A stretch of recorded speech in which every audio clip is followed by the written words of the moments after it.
ang mga kwento ng pag-ibig, kwento ng buhay at kwento ng pag-asa dito sa Barangay Love Stories. Love Stories.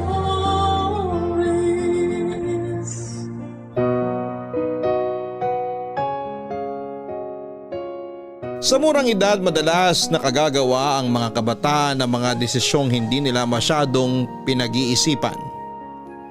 Ang puso nila ay mabilis tumibok, ngunit ang isip nila ay tila ba kinukulang pa sa pag-unawa sa tunay na kahulugan ng mga kanilang ginagawa. Dahil dito ay maraming pangarap ang nawawalan ng saysay. At kadalasan ay nauuwi ito sa pagsisisi at paghihirap. Ganito ang pinagdaanan ng bida natin ngayong araw na si Jared. Anong mga desisyon kaya sa buhay ang ginawa niya? Yan ang pakabangan natin dito lamang sa mga kwento ng pag-ibig, buhay at pag-asa sa nangungunang Barangay Love Stories. Dear Papa Dudut, maraming salamat po sa pagbibigay ng chance na may bahagi ang kwento ko sa mga listeners ninyo. Ako nga po pala si Jared, 27 years old. Dating nakatira sa Pateros. Sa mga nagdaang taon ay marami na akong pinagdaanan sa buhay na hindi ko akalaing mararanasan ko kaagad sa murang edad pa lamang. Kung sa bagay, hindi na po ito nakapagtataka dahil hindi pa man ako ipinapanganak. Ay parang teleserye na ang storya ng aming pamilya. Sisimulan ko po ang kwento ko noong mga panahong wala pa ako sa mundo. Broken family na simula pa noong bata pa ang nanay kong si Emily at ang kapatid niya na si Sheila. Iniwan sila ng kanilang ama noong musmus pa lamang sila. Ang kwento sa akin ay nagkaroon daw siya ng babae at mas pinili nitong makasama ang babae niya kesa sa sarili nitong pamilya. Para matustusan ang pangangailangan nilang magkakapatid. Nag-abroad ang kanilang ina at nagtrabaho bilang domestic helper sa Hong Kong. Naiwan naman sila Emily at Sheila sa poder ng kanilang lola. Bata pa lamang ay hindi na magkasundo ang dalawang magkapatid. Magkaiba kasi sila ng ugali. Si Sheila ay anak na masunurin. Laging nasa bahay. Hindi palalabas at ang tanging maasahan sa mga gawaing bahay. Sa kabilang banda naman ay kabaliktaran naman ito ang ugali ni Emily na puro barkada ang inatupag. Maaga siyang natutong magbisyo at lagi siya noong napapagalitan dahil lagalag. Dahil sa magkaiba nilang personality ay parang aso't pusa na laging nagbabangayan ng dalawa noong mga bata pa lamang sila.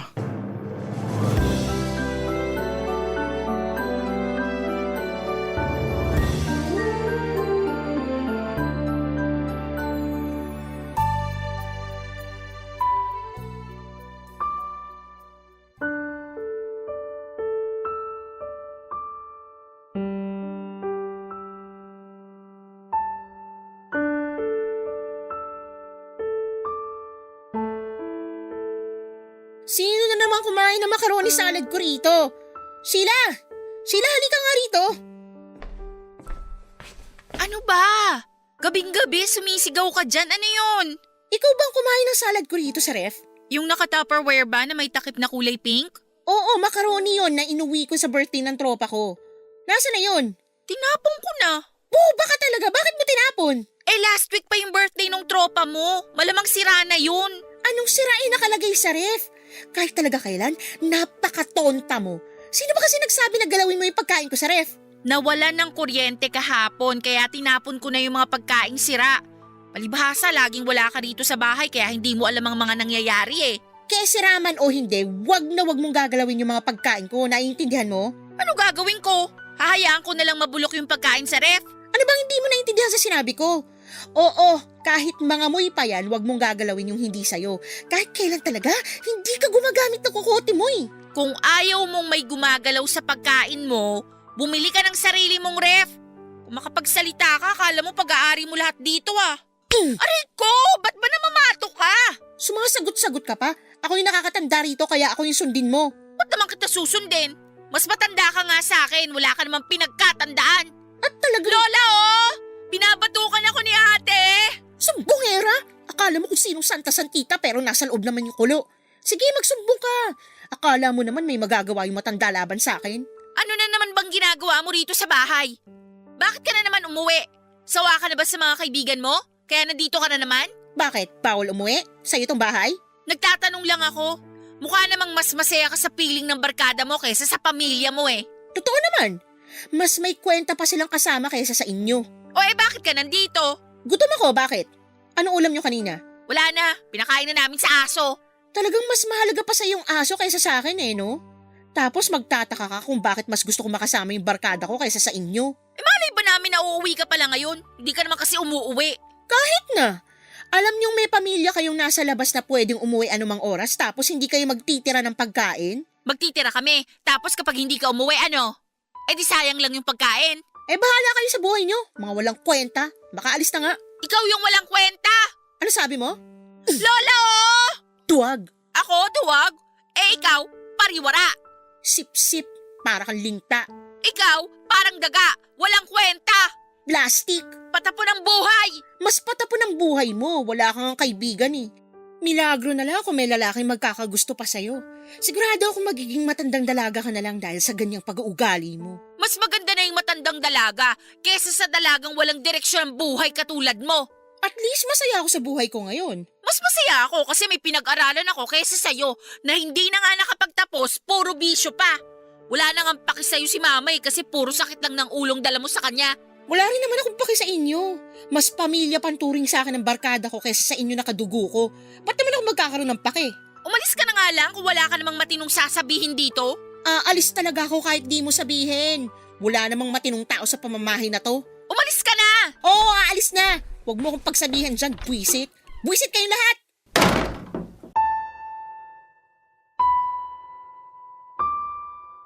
Papadudot sanay na raw si Sheila sa ugali ng kanyang kapatid. Hindi na bago sa kanya na palagi silang nag-aaway. May mga araw nga noon na sobrang lala ng awayan nila ay halos magbatuhan na sila ng mga gamit sa kusina. Ang lola na lamang nila ang pumipigil sa kanila para hindi sila magpatayan dahil sa galit. 5 taon ang pagitan nila Sheila at Emily pero kung tutuusin ay parang mas matanda pa kung mag-isip at kumilos si Sheila kumpara sa ate niya. Hindi tinapos ni Emily ang pag-aaral niya. Mas nangibabaw sa kanya ang sayang dulot ng pagkakaroon nito ng barkada. Kaya sa halip na magsayang ng pera ang ina nila sa pagpapaaral kay Emily dahil puro dropout naman ito sa klase niya, pareho silang nag-decide na tumigil na lamang siya sa pag-aaral. Simula noon ay mas naging malaya na si Emily na gawin ang lahat ng gusto niya. Kung saan siya nakakapunta dahil sa mga kaibigan niya. May time nga noon na halos 1 linggo itong hindi umuwi na walang paalam at wala man lang update sa kamag-anak niya kung saan siya nagpupunta. Lagi siyang lasing noon at kung kani-kaninong lalaki siya nakikipagrelasyon. Para kay Sheila ay mas tahimik ang buhay niya kapag wala si Emily sa bahay nila. Wala na nga siyang pakinoon kung nasa mabuti bang kalagayan ito. Nasanay na lamang siya na laging wala ang ate niya. At kapag umuwi naman ito ay wala na siyang ibang ginawa kundi ang guluhin ang tahimik na buhay ni Sheila. Kaya sa mas stress ay hinayaan na lamang niya ang ate niya na gawin ang anumang gusto nito. Kahit na laging ibinibilin sa kanya ng ina nila na bantayan nito ang kanyang kapatid. Isang araw kakauwi lang galing klase ni Sheila nang nadat na nito si Emily. Sa bahay nila dala ang isang balita papadudot.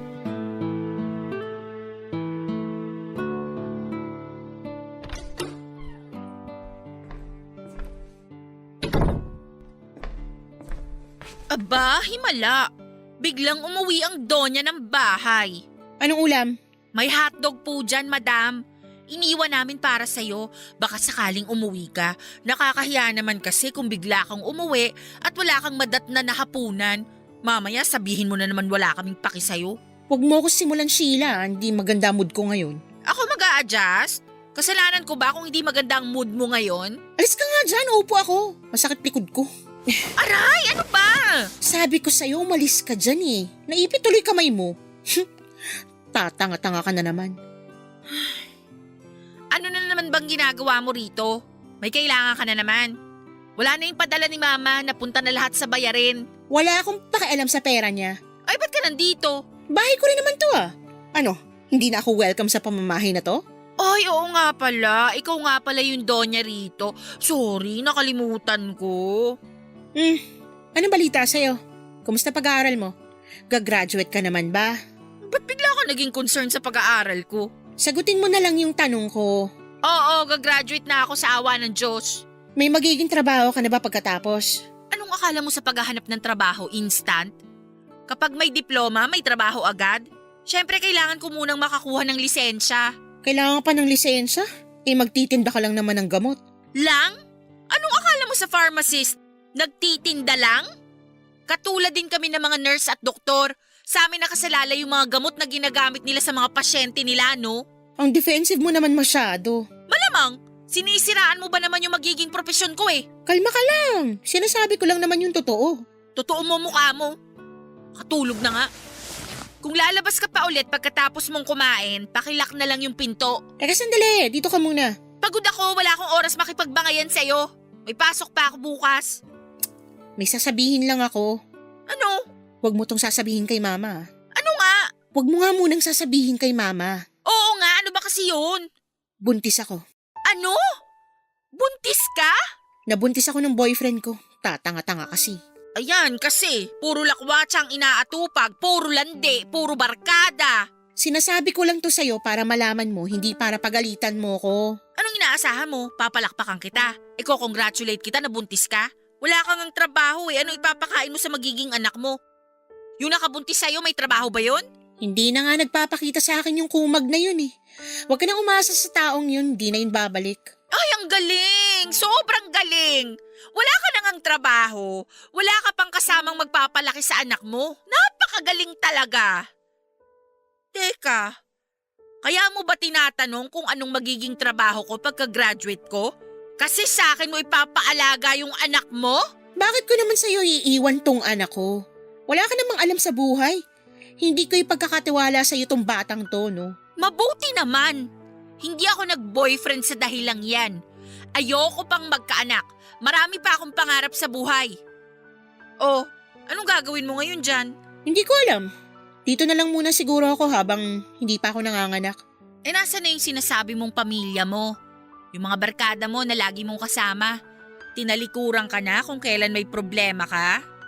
Sabi na eh. Kahit ano pang sabihin mo sa amin ka rin uuwi kasi kami yung totoong pamilya mo. Bakit? May tutulong ka ba sa problema ko? Sabihin na lang natin na walang makakaalam nitong sikreto mo hanggat kaya mo pang itago. Yun na yung isa sa mga maitutulong ko sa'yo. Kahit naman gaano ako kaasar na asar sa'yo, kapatid pa rin naman kita eh. Salamat. O sana naman magtanda ka na pagkatapos nito. Sige, kumain ka na dyan. Hugasan mo na lang yung pinagkainan mo pagkatapos. Baka mamaya madatnan ko pa yan pagkagising ko bukas ha. Mauna na ako matulog. Hindi na po nagtaka si Sheila noong nalaman niyang buntis ang kapatid niya. Inaasahan na niya yun dahil sa pinili nitong buhay.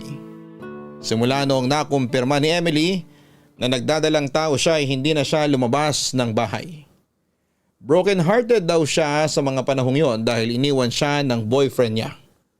Akala kasi nito ay paninindigan siya ng nakabuntis sa kanya. Pero noong nalaman ng lalaki na buntis si Emily ay parang kriminal na bigla na lamang itong nagtago at hindi na nagparamdam. Kahit na hindi magkasundo ay si Sheila ang nag-alaga sa kapatid niya. Na noong mga panahong yun ay sobrang depressed dahil sa biguan nitong puso. Pinilit niya ang kapatid niya na kumain, gumalaw-galaw at alagaan ng sarili para na rin sa kapakanan ng bata sa tiyan niya. Si Sheila din ang sumasama-sama kay Emily para sa monthly check-up niya para masiguradong nasa mabuting kalagayan ang baby. Isinekreto ng dalawa ang kalagayan ni Emily pero kalaunan ay nalaman din kaagad ito ng nanay nila na nasa abroad. Sobrang galit noon ng nanay nila nung nabalitaan niya ang katotohanan. Maging si Sheila ay nadamay sa galit nito. Pero kahit na ganoon ay hindi pa rin natiis ng ina nila si Emily. Nung lumipas ang init ng ulo nito ay nagpapadala na siya ng ekstrang pera para sa vitamins ni Emily. Sa katunayan, mas excited pa nga raw siya noon dahil hindi pa man daw kabuwanan ni Emily ay nagpapadala na ng box ang nanay nila na ang laman ay puro gamit na pang baby. Nang nanganak si Emily ay isang healthy na batang lalaki ang ipinanganak nito. At ako po yun, Papa Dudut. Sobrang saya noon ni Sheila dahil may pamangkin na siya. Umaasa siya noon na sa pagdating ko ay magbabago na ang buhay ng nanay kong si Emily pero wala pa man ding isang linggo. Simula noong ipinanganak niya ako ay bumalik kaagad sa dating gawin si Emily, Papa Dudut. Ang sabi nila ay walang sino mang ina ang matitiis ang kanyang anak. Ang sabi ko naman ay hindi lahat ng ina ay pare-pareho. May mga inang sobra-sobra ang pagmamahal nila sa kanilang anak. May iba naman na hirap buhayin o bigyang pansin man lang ang kanilang supling.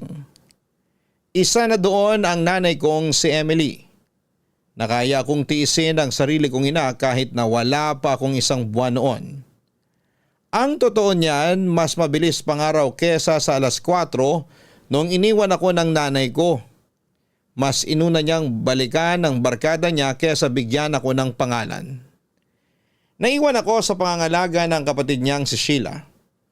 Siya na po ang nagbigay ng pangalan sa akin, Jared mula sa Biblia, ang ika-6 na henerasyong apo nila Adan at Eva.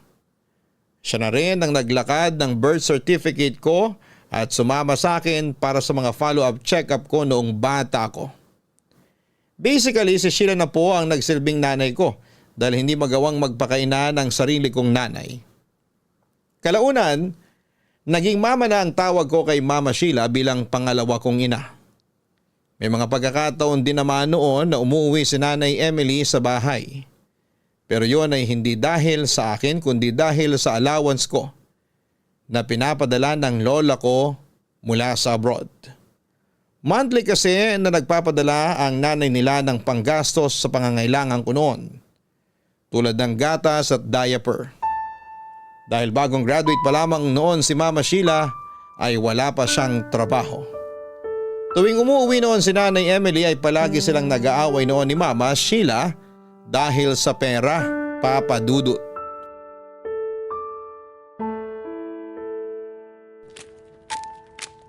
Sheila! Oh, ate, anong ginagawa mo rito? May padala na ba si Mama? Meron na. Bakit? Pahingi naman ako. Magbabahid lang ako ng utang. Ano ko, ATM? Saka mo lang pupuntahan kapag kailangan mo ng pera? Wala akong mabibigay sa'yo. Ikaw lang bang anak ni Mama? Bakit ikaw lang nakikinabang sa perang pinapadala niya? Uy, nakalimutan mo yata na may ibang tao rin akong binubuhay. Nakabudget na yung pera sa mga bayarin sa bahay tsaka yung pangangailangan ni Jared. Jared? Sinong Jared? Ay, oo nga pala. Nakalimutan ko. Hindi mo pala kilala yung anak mo. Palibhasa, hindi ikaw yung nagpangalan sa kanya kaya hindi mo kilala. Ako na pala nagpangalan sa kanya ha. Kasi nakakahiya naman, sobrang busy mong tao. Bibisita ka rito, hindi mo man lang ma-check yung anak mo. Sa dami ng pangalang pagpipilian, Jared pa. Eh di sana, ikaw ang nagpangalan sa anak mo kung ayaw mo pala ng Jared. Mamimili ka pa, ikaw tong biglang nawala. Pasalamat ka nandito ko at nag-aalaga sa anak mo. Mas pasasalamatan pa kita kung hahatian mo ko sa perang pinadala ni Mama. O tapos ano? Saan ako kukuha ng panggatas ni Jared? Diaper nga, hirap na akong bumili. O sige, para hindi ka na mahirapan, ibigay mo sa akin yung anak ko. Bakit? Anong gagawin mo sa kanya? Ibebenta ko na lang siya para mapagkakitaan. Ano sabi mo? Naririnig mo ba yung lumalabas sa bibig mo? Sarili mong anak ay bibenta mo? Ayaw mo nun? Mawawalan ka na ng problema, magkakapera pa ako. Ano, benta ko na? Hindi ko ibibigay sa'yo si Jared. Di ka na naawa sa anak mo? At sino ka para pagbawalan ako sa gusto kong gawin sa anak ko? Ikaw bang nagdala sa kanya ng 9 na buwan? Ikaw ba nagluwal sa kanya? Ako yung ina. Ang tanong, nagpapakaina ka ba sa anak mo? Ibigay mo siya sa akin. Magpapakaina ako. Hindi, wala akong tiwala sa'yo. Hindi ko ibibigay sa'yo si Jared. Pwes, kung ayaw mong ibigay sa akin yung bata, bigyan mo ko ng pera. Ikaw pa talagang hihingi sa akin ng pera? Dapat ako nga ang humihingi sa'yo ng pera eh. Ako yung nag-aalaga sa anak mo. Pinilit ba kitang alagaan yung anak ko? Hindi naman, diba? Ikaw yung nagkusa. Bakit ikaw yung maniningil? Aba, malamang. Okay lang sana kung kaya nung bata na alagaan ng sarili niya eh. Kaso hindi. Kailangan niya na mag-aalaga at gagastos para sa kanya. Hindi ko nakasalanan yon. Grabe! Ibang klase ka. Parang hindi ka tao kung magsalita. Wala ka bang puso? O baka pati puso mo pinagbili mo na? Ang daming satsat. Bigyan mo na ako ng pera para makaalis na ako rito. Anong gagawin mo kung hindi kita bibigyan? Eh di kukunin ko yung anak ko. Wala kang laban doon, ako yung ina. Ay. Sige na, sumunod ka sa akin. Magkano ba kailangan mo? Magbibigay din pala, ang dami pang sinabi. Gusto ko ng kalahati para patas. Anong patas doon? Eh tatlo-tatlo yung pinagkakagastusan ko. Para sa amin ni Lola at Jared yung allowance na pinadala ni Mama. Ano ba talaga? Bibigyan mo ba ako ng pera o kukunin ko na lang yung anak ko? Ibang klase ka talaga. Basta kapag binigay ko sa iyo yung pera, huwag ka nang magpapakita sa amin ha. Huwag mo akong pangunahan sa mga desisyon ko. Babalik ako ulit dito kapag may padala na naman si Mama. Ano akala mo? Ikaw lang yung sinuswerte? Mangako ka na hindi ka lalapit kay Jared kung ganon. Huwag kang magpapakita sa kanya. Kung pera lang ang habol mo, ako na yung kausapin mo. O sige, walang problema. Wala naman akong pakialam sa batang yun eh. Sumunod ka sa akin, nasa bahay yung wallet ko. Antayin na lang kita dito sa labas. Magyoyosi muna ako. Sa mga ganong pagkakataon ay walang ibang choice si Mama Sheila, kundi bigay na lamang ang gusto ni Nanay Emily kaysa mawala pa ako sa piling niya. Napipilitan siyang magdilihensya ng pambili ng gatas ko noon. Mabuti na lamang at may mga kaibigan at kakilala siya na nagpapahiram sa kanya ng pera para may pambili ng mga pangangailangan ko noong baby pa lamang ako. Para may pandagdag sa mga gastusin, nagtrabaho si Mama Sheila sa isang tapsilogan kung saan ay isa siya sa mga tagaluto roon. Minsan naman kapag may padalang pera ang lola ko mula Hong Kong, ay binabawasan na agad ito ni Mama Sheila bago dumating si Nanay Emily para kunin ang pera. Ganun ang naging sistema nila ng ilang taon hanggang sa isang araw. Hindi na bumalik pa sa bahay si Nanay Emily. Nakahinga si Mama Sheila noong mga panahong yon. Ganun naman daw kasi palagi si Nanay Emily. Bigla-bigla na lamang itong nawawala ng mahabang panahon tapos ay biglang magpapakita kapag may kailangan. Katulad na lamang noong nabuntis siya. Pansamantala ay naging tahimik at maayos ang buhay namin noong time na yon. Nakakalungkot lang papadudot dahil ng mga panahong yon, dapat ay nagre-review na si Mama Sheila para sa boards niya para maging ganap na siyang pharmacist. Sa halip ay mas pinili nitong isang tabi na lang muna ang lahat para maalagaan niya ako. Ang mga pangarap niya noon ay pansamantalang tumigil para sa akin. Yun ang pinakamalaking sakripisyo na ginawa sa akin ni Mama Sheila. Kahit na hindi naman niya ako totoong anak. Hanggang sa huling hininga ng buhay ko ay habang buhay ko yung tatanawin bilang utang na loob papadudot. Matagal na panahon na nawala si Nanay Emily. 3 taong gulang na raw ako noon nung hindi naasahan ay bigla siya nagpakita ulit sa bahay namin. Nung araw na yon ay muntik na akong mawalay kay Mama Sheila, Papa Dudut.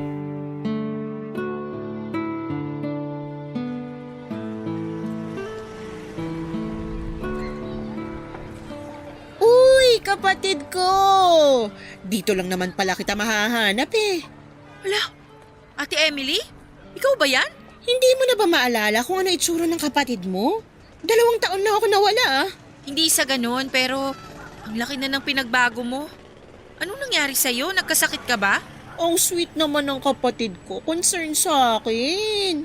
Hindi ako nagkasakit. Super healthy nga ako eh. Tingnan mo, laki ng muscles ko no. Anong muscle ang pinagsasabi mo dyan? Butot balat ka na nga oh. Ano bang ginagawa mo sa sarili mo? Oo di pakainin mo na lang ako kung butot balat na pala ako. Ano bang masarap na pagkain nyo rito? Oh heto, kumain ka na lang ng tapsilog. Ako na magbabayad niyan. Nax, may naka-ready ah. Galing naman talaga ng kapatid ko. May nag-order niyan kanina, hindi pa kinukuha hanggang ngayon. Magluluto na lang ako ng bago para sa kanya. Okay, O ba't ka naman nandito? Anong kailangan mo? hindi ba pwedeng bisitahin ko naman yung kaisa-isa kong kapatid? Namiss kita eh. Pagkatapos mong mawala ng napakahabang panahon, niho, wala kang paramdam, tapos sasabihin mo na miss mo ko? Huwag mo nga akong lokohin.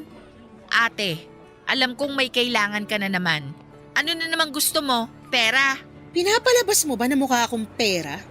Na sakala ko nagpapakita kapag kailangan ko ng pera? O bakit? Hindi ba totoo? Saka ka lang naman nagpupunta rito kung kailangan mo ng pera eh. Oo, kailangan ko ng pera. Ano ngayon? Aangal ka? O di lumabas din yung totoo. Wala akong pera. Kung gusto mo ng pera, maghanap ka ng trabaho. Asan yung mga padala ni Mama? Wala. Hirap nang magpadala si Mama. Wala siyang trabaho ngayon sa Hong Kong. Wala siyang permanenteng trabaho dun ngayon para malaman mo. Ano nangyari sa kanya doon? Pinagmalupitan siya ng kapatid ng amo niya. Nanlaban siya kaya ayon pinalayas. Sira ulo din kasi. Sinong empleyado ba manlalaban sa amo? Di rin nag-iisip. Sisisihin mo pa si Mama sa ginawa niya? Talagang wala kang malasakit, no? Pareho kayong bobita eh. Sabihin mo na lahat ng gusto mong sabihin. Wala akong perang maibibigay sa'yo. May trabaho ka tapos sasabihin mo wala kang pera? Marami akong utang na kailangan bayaran. May mga gamot din akong binibili para kay Jared. Bakit? Ano nangyari kay Jared? Nagkaroon siya ng pulmonya. Hinayaan mo magkapulmonya yung anak ko? Anong klase kang bantay? Kung makapagsalita ka, akala mo marunong ka mag-alaga ng bata? Magkakasakit lang din naman pala yung anak ko sa'yo. Ayos ka makapagsalita ah. Ikaw nga tong walang ambag sa buhay ng anak mo. Nasaan ka nung nagkasakit siya? Nasaan ka nung kailangan niya ng ina? Pwede ba ate? Huwag mo minamaliit yung mga sakripisyong ginagawa ko sa anak mo dahil walang-wala ka sa kalingkingan ko kung pagkukumparahin natin yung mga sarili natin kung si Jared lang din ang pag-uusapan. Sabi na nga ba isusumbat mo yung mga yan sa akin eh. Uulitin ko yung sinabi ko noon ha. Hindi kita pinilit na magpakananay sa anak ko. Ikaw ang kusang gumawa nun. Oo, alam ko at hindi ako nagrereklamo. Gagawin ko ang lahat para kay Jared para hindi siya matulad sa'yo. Ano sabi mo? Ang tapang mo ah. Anong pinagmamayabang mo? Gusto mo kunin ko sa iyo yung anak ko? Subukan mo! Akala mo natatakot ako sa'yo? Wala ka ng laban sa akin kahit humarap pa tayo sa korte. Sa itsura mong yan, papanig sa'yo yung korte? Mukha kang hindi mo kayang alagaan ng sarili mo, si Jared pa kaya? Sumusobra ka na ah. Ay! Ayan, Bastos pagi ka sa'yo. talaga! Hindi ka na nahiya! Pinakain ka na nga, binato mo pa sa akin yung plato ng tapsilog! Kapal ng mukha mo! Buti nga binato ko lang sa iyo yung plato eh. Gusto mo ba magwala ko rito ha? Ano gusto mo? Baragin ko yung mukha mo? Huwag kang manggulo dito ate, magpapatawag talaga ako ng tanod! Di magtawag ka. Ito ba gusto Kuya! mo? Ano? Kuya, Ilabas mo tulong! tapang mo! Tulong po, may nanggugulo dito! Ang sabi mo? Kaya mo na ako? Sige, pakita mo tapang mo! Mabuti na lamang at nandoon ang mga kasamahan ni Mama Sheila sa trabaho. Napagtulungan nilang paalisin si Nanay Emily. Masyado na raw kasi siyang agresibo ng mga oras na yon. Kaya kinailangan na nilang magpatulong sa ibang tao. Mabuti na lang din at tiyempuhang wala pang ibang customer nung dumating si Nanay Emily. Masakit man para kay Mama Sheila na ipagtabuyan ang kapatid niya ay wala siyang magagawa dahil ang priority daw niya noong time na yon ay ang kapakanan ko. Pagkatapos ng pangyayaring yon ay agad na tinawagan ni Mama Sheila ang lola niya na nagbabantay sa akin noong time na yon. Natakot kasi siya na pagkatapos manggulo ni Nanay Emily sa tapsilugan ay sa bahay siya sumunod na nagpunta. Pero mabuti na lamang at nasa labas kami noong panahon na yon ni Lola. Ang sabi ni Mama Sheila, kung kailangan daw magpatulong sa mga otoridad ay gagawin niya yon para lamang hindi mapalapit sa akin si Nanay Emily. Hindi na raw normal ang mga kinikilos nito noon. Sobrang nagbago na siya hindi lang sa itsura kundi pati ang kilos at pananalita nito. Parang hindi na raw siya ang kapatid nito. Kung hindi na magandang ugali niya noon, mas lumala pa raw ang ugali ni Nanay Emily. Pagkatapos ng mga komosyong nangyari, naging bantay sarado na ako sa mata ni Mama Sheila. Araw-araw na niya akong dinadala noon sa Tabsilugan para mabantayan niya ako ng personal. Kapag nasa bahay naman ay laging nakalakang pinto namin para hindi basta-basta makakapasok si Nanay Emily. Mabuti na lang at hindi na ulit noon nagpakita ang nanay ko. Sa mga sumunod na linggo, nabalitaan na lang ni Mama Sheila na nahuli daw siya ng mga pulis matapos silang manloob ng bahay sa isang subdivision. Nakitaan din daw sila ng ipinagbabawal na gamot. Matapos makulong ay naging tahimik na ulit ang buhay namin simula noon, Papa Dudut. Si Mama Sheila na ang kinalakhan kong ina, Papa Dudut. Siya lang kasi ang nandyan noong nagkaroon ako ng isip. Hindi naman niya ipinagkait sa akin ang katotohanan. Lagi niyang ikinikwento sa akin ang naging buhay nila noon kasama si Nanay Emily. Sa katunayan nga ay may mga pagkakataon noon na dumadalaw kami sa kulungan para i-update si Nanay Emily at para na rin makita niya ako. Pero sa hindi malamang kadahilanan ayaw niya kaming makita ni Nanay Emily noon hanggang sa unti-unti na lamang namin siyang nakalimutan. Papa Dudut, simple lang ang pangarap ni Mama Sheila noon. Ang ipagpatuloy ang pinag-aralan niya at maging pharmacist. Gusto niya kasi sanang gamitin ang lisensya niya para makapag-abroad, mag-ipon at bumuo ng sariling pamilya. Pero dahil sa nangyari sa pamilya namin, hindi na yon nagawa pa ni Mama Sheila. Sa akin na lamang niya itinuon ang lahat ng oras niya. Nakahanap siya ng mas magandang trabaho at pinag-aral niya ako at pinalaki ng maayos na parang tunay na anak. Kahit bata pa ako noon, ramdam ko na ang mga sakripisyo ni Mama Sheila. Kaya sinuklian ko yon sa pamamagitan ng pag-aaral ng maayos. Kahit papaano, nakapagtapos naman ako. Pinilit kong makapaghanap agad ng trabaho pagkatapos kong graduate sa kolehiyo. Gusto ko kasi na habang may oras pa, ay may balik ko kaagad kay Mama Sheila ang mga panahong inagaw ko mula sa kanya.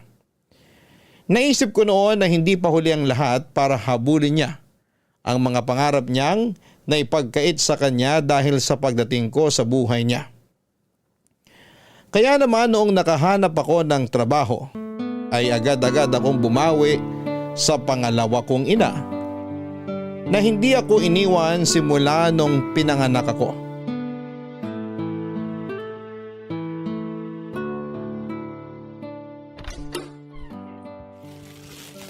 Ma, patulong naman ako. Bakit, nak? Hala, saan galing tong mga to? Nag-grocery po ako. Pakibuhat na lang po itong mga supot. Papasok ko lang po yung bigas. Ay, sige. Saan ka naman nakakuha ng mga pinambili mo nito? Ang dami ah. Unang sahod ko po ngayon kaya naisip ko na mag-grocery muna bago umuwi. Excuse lang po ma, padaan lang sandali. Bababa ko lang po itong sako ng bigas. Ayan. Wow! Parang first time yata na magkaroon tayo ng isang sakong bigas ah. Yan po talaga yung unang pumasok sa isip ko kanina. Congrats! Talagang malaki ka na. Nagbabudget ka na ng pang-grocery natin. Sabi ko naman po sa inyo, once na makagraduate na ako, maghahanap agad ako ng trabaho para makatulong sa inyo. Ay, bigla ko tuloy na miss nung baby ka pa. Hindi ka na talaga bata. Ang bilis ng panahon. Matagal ko pong hinintay itong araw na to, yung ako naman yung gagastos para sa atin. Ito na po yun ma. Dito na po ako magsisimulang bumawi sa inyo. Alam mo anak, hindi mo naman kailangan gawin yun eh. Ang mas mainam na gawin mo, mag-ipon ka para sa future mo. Darating din naman po tayo dyan. Pero ang priority ko muna ngayon makatulong po ako sa inyo. Alam ko po na sobrang dami niyong naging sakripisyo para sa akin. Gusto ko po sana na sa lalong madaling panahon mabawasan na yung mga tinatrabaho at inaalala niyo. Para naman magkaroon din kayo ng oras para mag-enjoy. Nag-e-enjoy naman ako ah. Alam ko naman po yun pero syempre ma, mas gusto ko pa rin na itry niyong ituloy yung mga pangarap niyo noon na hindi niyo nagawa. Ay nako, matanda na ako para gawin yon. Ano pong matanda? Hindi po Hindi pa po huli ang lahat. Pwede pa po kayong humabol. Mahirap nang mangyari yan, 39 na ako eh. Hindi po yan imposibleng mangyari, ma. Andyan lang sa paligid yung opportunities eh. Nag-aantay lang.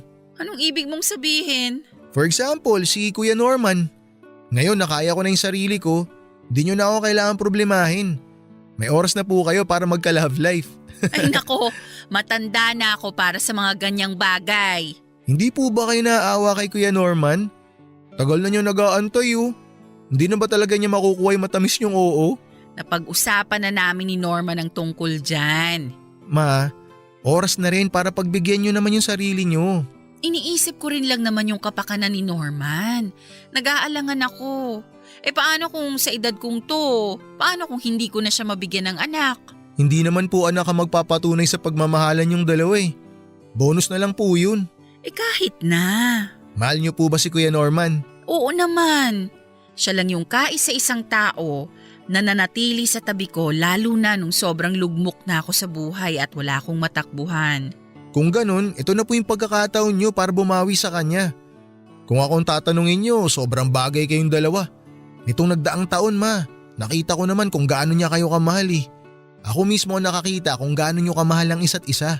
Natatakot lang kasi ako eh. Huwag po kayong matakot, nandito naman po ako eh. Hindi kayo nag-iisa. Ay bahala na.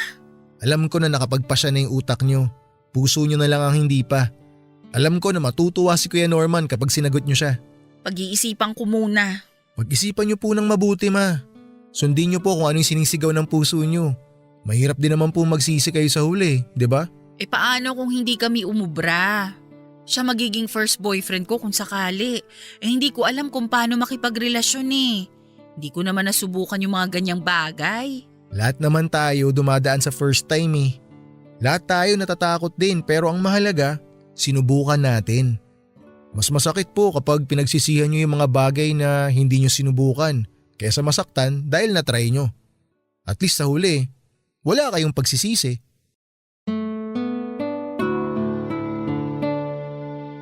Matagal nang may manliligaw si Mama Sheila Papadudut. Kung tama ang tansya ko ay halos 3 taon na rin nagpapapansin si Kuya Norman noon sa kanya. Engineer si Kuya na may sariling malit na kumpanya.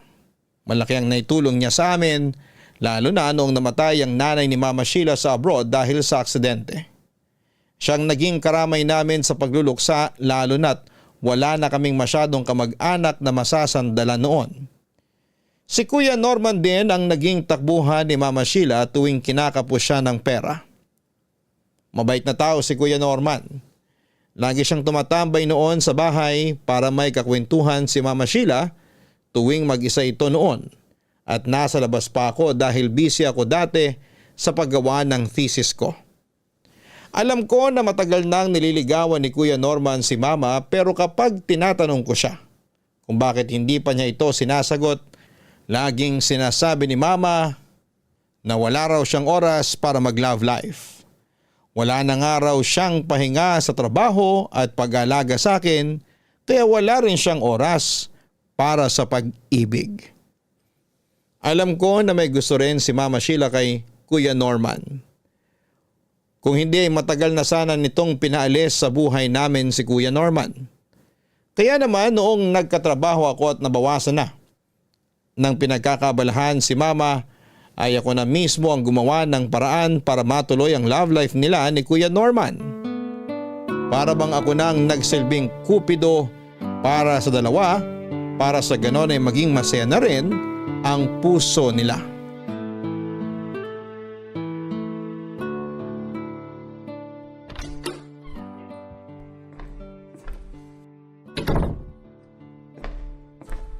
Ma, ang aga nyo naman yatang umuwi. Hindi nyo ba nagustuhan yung date na sinetup ko para sa inyo ni Kuya Norman? Ay hindi, nagustuhan namin. Marami nga kaming nakain eh. Ang ganda ng ambience doon, marami kaming napag-usapan pati. Mabuti naman po't nagustuhan nyo. Yung talaga yung pinili kong lugar kasi alam ko puro paborito nyo yung mga pagkain nila dun eh. Mabuti na lang may kakilala ako na nagtatrabaho dun kaya madali lang ako nakapagpa-reserve. Salamat at naisip mo pa talaga ako. Sabi ko naman po sa inyo ma, ako naman. Paglilingkuran ko kayo. Salamat, pero hindi na kailangang gawin yon.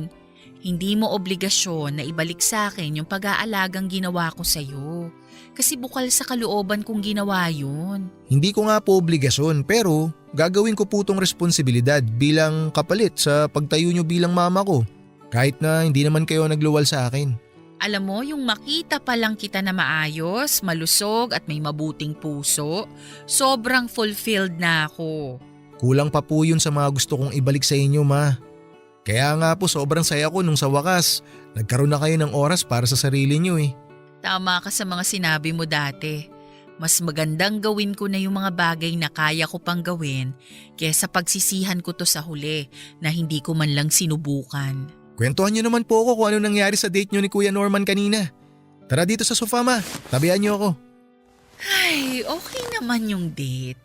Sobrang excited nga ni Norman eh. Marami kaming napag-usapan tungkol sa buhay. Napag-usapan din namin yung tungkol sa estado namin ngayon. Talaga po? Oo, ang totoo niyan, sinagot ko na siya. Hindi nga. Totoo ba? Oo, sinagot ko na si Norman. Congrats, ma! Sa wakas! Alam ko naman po na deserve nyo ang isa't isa eh. Meant to be po talaga kayo. Sa edad kong to, wala na akong panahon para maging choosy pa. Hindi ko naman sinasabi na napilitan lang ako, pero thankful ako na nandyan pa rin si Norman na willing na panindigan ako. Alam ko naman po kung gaano nyo kamahal ang isa't isa eh. Sobrang saya ko po talaga para sa inyo, ma. As in.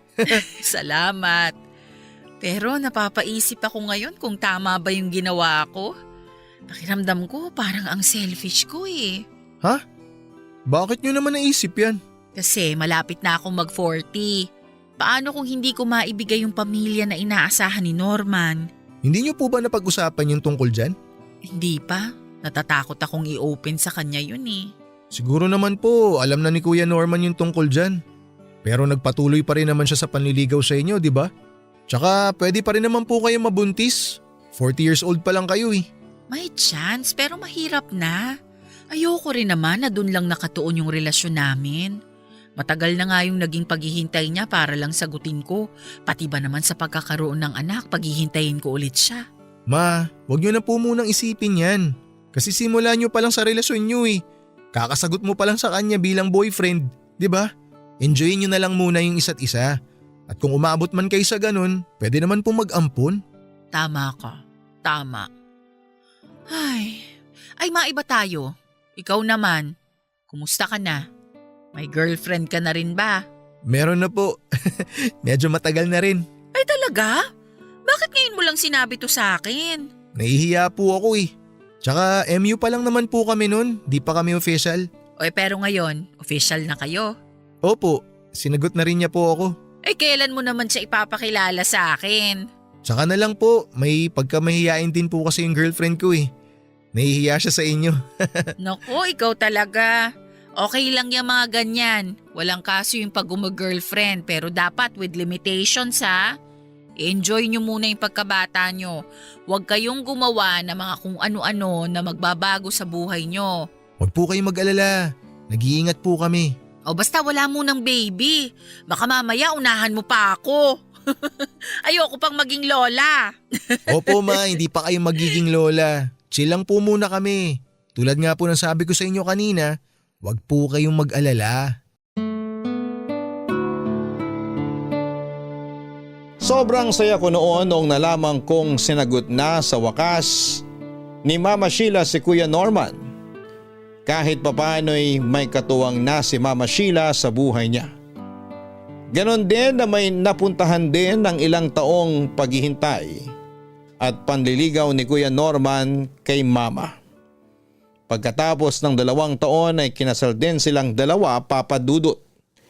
Masasabi ko na noong mga panahong yon ay napakatahimik at masaya na ng buhay namin. May asawa na si Mama Sheila samantalang ako ay meron na ring maayos na trabaho. Maliban doon ay nagkaroon na rin ako ng girlfriend. College student ang naging girlfriend ko, Papa Dudut. Mas bata siya kesa sa akin pero sabi nga nila, age doesn't matter po pagdating sa pag-ibig. Hindi naman po naging kontra si Mama Sheila noong nalaman niyang may girlfriend ako. Ang sabi niya ay nasa tamang edad na raw ako para humanap ng sarili kong love life. Basta ang lagi niyang bilin sa akin ay maging maingat lang ako sa mga desisyon namin sa buhay ng girlfriend ko, lalo na't hindi pa siya nakapagtatapos ng pag-aaral. Naging matiwasay naman ang naging relasyon namin ng girlfriend ko na nakilala ko sa pamamagitan ng kuya nito na katrabaho ko. Bumisita noon sa trabaho ang kapatid ng workmate ko at unang tingin ko pa lamang sa kanya ay tumibok na agad ang puso ko. Kinulit ko ang katrabaho ko hanggang sa pinakilala niya ako sa kapatid niya. Napaibig ko siya at naging girlfriend hindi kalaunan. Pero sa pagsapit nito sa huling taon niya sa kanyang kolehiyo ay aksidente ko siyang nabuntis, Papa Dudut. Sobrang nadismaya ang lahat ng tao sa paligid namin noong nalaman nila ang balita. Pero higit sa lahat ang Mama Sheila ko, ang pinakadismayado noong mga panahong yon, Papa Dudut. Inaasahan ko na po na magagalit talaga sa akin si Mama Sheila once na nalaman niyang nabuntis ko ang girlfriend ko. Yun kasi ang lagi niyang pinapaalala sa akin na mag-ingat ako na huwag kong madisgrasya ang nobya ko. Masyado pa raw kaming mga bata para magkaroon ng sariling pamilya at isa pa'y hindi pa noon nakapagtatapos ng pag-aaral ang GF ko. Natakot ako noon na madismay ako si Mama Sheila kaya itinago namin ang nangyari. Pero hindi rin naman nagtagal ang sekreto namin yon dahil noong nalaman ni Mama Sheila, ang lahat ay hindi lang siya nagalit kundi nagtampo rin siya sa akin ng husto. Hindi itinago ni Mama ang pagkadismayang naramdaman niya noong nalaman niya ang balitang magiging ama na ako. Napakarami na raw niyang ginawang sakripisyo sa akin para lang mabigyan ako ng maayos na buhay, pero ako rin pala ang sisira nito. Hindi lang buhay ko ang nagulo kundi na rin ang buhay ng girlfriend ko. Dahil sa nangyari, malaki ang chance na magbago na ang direksyon ng buhay namin. Hindi na ito magiging katulad ng future na pinaplano namin. Ngayong magkakaroon na ako ng anak, hindi na raw ako makakapag-focus sa mga plano ko sa hinaharap dahil meron na akong anak na aalagaan. Papa Dudut, hindi ko naman tinakbuhan ng girlfriend ko. Hindi ko siya iniwan at palagi akong nasa tabi niya sa lahat ng oras na kailangan niya ako. Hindi katulad ng totoo kong tatay na iniwan agad si Nanay Emily noong nalaman niyang buntis ito. Naisip ko na may trabaho naman ako at kaya kong buhayin ang mag-ina ko. Kahit na tumigil ang girlfriend ko sa pag-aaral, sisiguraduhin ko na hindi masasayang ang mga sakripisyo sa akin ni Mama Sheila. At yun ang pinangako ko sa girlfriend ko. Hindi rin naman nagtagal ang pagtatampo sa akin ni Mama dahil noong nanganak ang girlfriend ko ay unti-unti ring lumambot ang puso niya, Papa Dudut.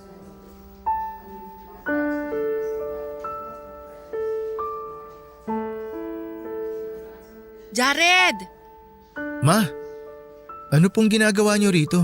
Sinabi sa akin ni Norma na dinala niyo raw sa ospital yung girlfriend mo. Manganganak na siya? Opo, kaninang umaga habang nasa trabaho po ako, tinawagan ako ng nanay ng girlfriend ko. Kagabi pa raw po kasi talaga siya nagle-labor. Nasa na siya ngayon?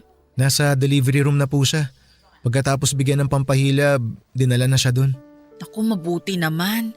Sana maging maayos yung panganganak niya. O heto pala, nagdala ako ng pagkain. Ay, salamat po. Wala naman akong ginagawa sa bahay simula nung nag-resign ako sa trabaho.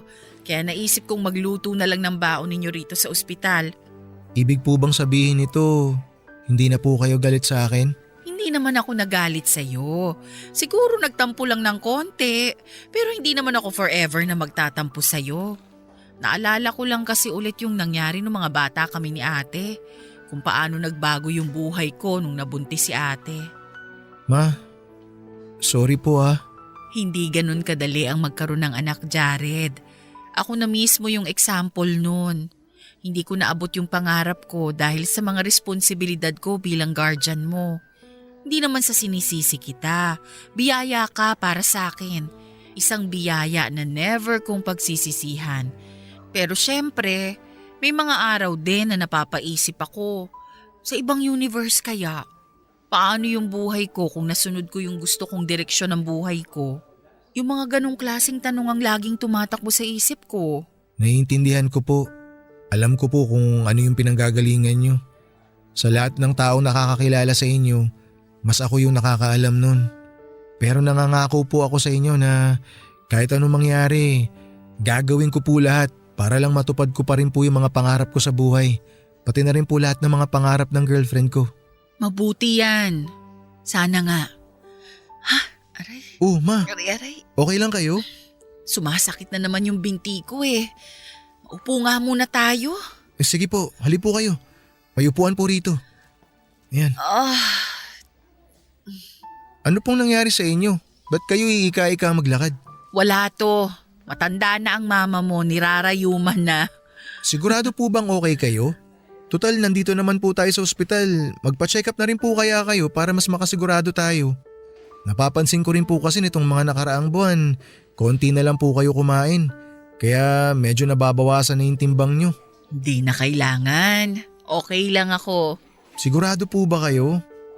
Dapat po inaalagaan nyo yung sarili nyo ha. Jared, may sasabihin ako sa'yo. Ano po yun? Hindi ko alam kung ito ba ang tamang oras para sa bagay na to kasi syempre, maya-maya magkakaanak ka na. Dapat masaya lang. Pero... Ano po ba yun, ma? May dapat po ba akong malaman? Tutal, nandito na lang din tayo. Sasabihin ko na sa iyo yung totoo. May sakit ako, anak. Ano po? Ano pong klaseng sakit? 2 months ago, may nakita silang tumor sa spinal cord ko. Yun ang dahilan kung bakit palaging sumasakit yung likod ko. Yung ulo, paa, pati binti. Tumor? Tapos 2 months ago nyo pa nalaman? Bakit ngayon nyo lang sinabi sa akin? Ayoko namang mag-alala ka. At saka problema ko na to. Kaya sinarili ko na lang muna. Si Kuya Norman, alam po ba niya tungkol sa sakit nyo? Alam na niya. Siya yung kasama kong nagpa-check up sa doktor. Siya nga yung nagpumilit sa aking magpatingin eh. Kasi hanggat maaari, hanggat kaya ko pa yung sakit na nararamdaman ko, hindi talaga sana ako magpapatingin eh. Naman, hindi nyo dapat sinisikreto yung mga ganitong bagay sa akin. Alam ko, pasensya ka na. Ano pong ginagawa nyo ngayon para malunasan yung sakit nyo? May iniinom po ba kayong gamot? Kailangan nyo po ba magpa-opera? Yun ang suggestion ng doktor. Pero wala pa akong pera para sa operasyon. Sa mga pain reliever na lang muna ako nakasalalay sa ngayon hanggat wala pa akong pampa-opera. Meron naman po ako na itatabing pera na pwede po natin gamitin sa… Ay naku, wag! Huwag kang maglalabas ng pera para sa akin. Itago mo yan kasi kakailanganin niya ng magiging anak mo. Magastos ang magkaanak kaya kailangan mong paghandaan yun. Ma, sorry, hindi ko po talaga alam. Kung alam ko lang po na… Huwag mo nang isipin yun. Ano ba yan? Sinira ko tuloy yung mood mo. Dapat happy lang ngayong araw eh.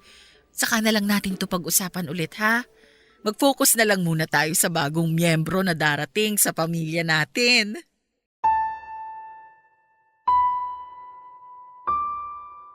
Papadudot, napakahirap tanggapin ang katotohanan.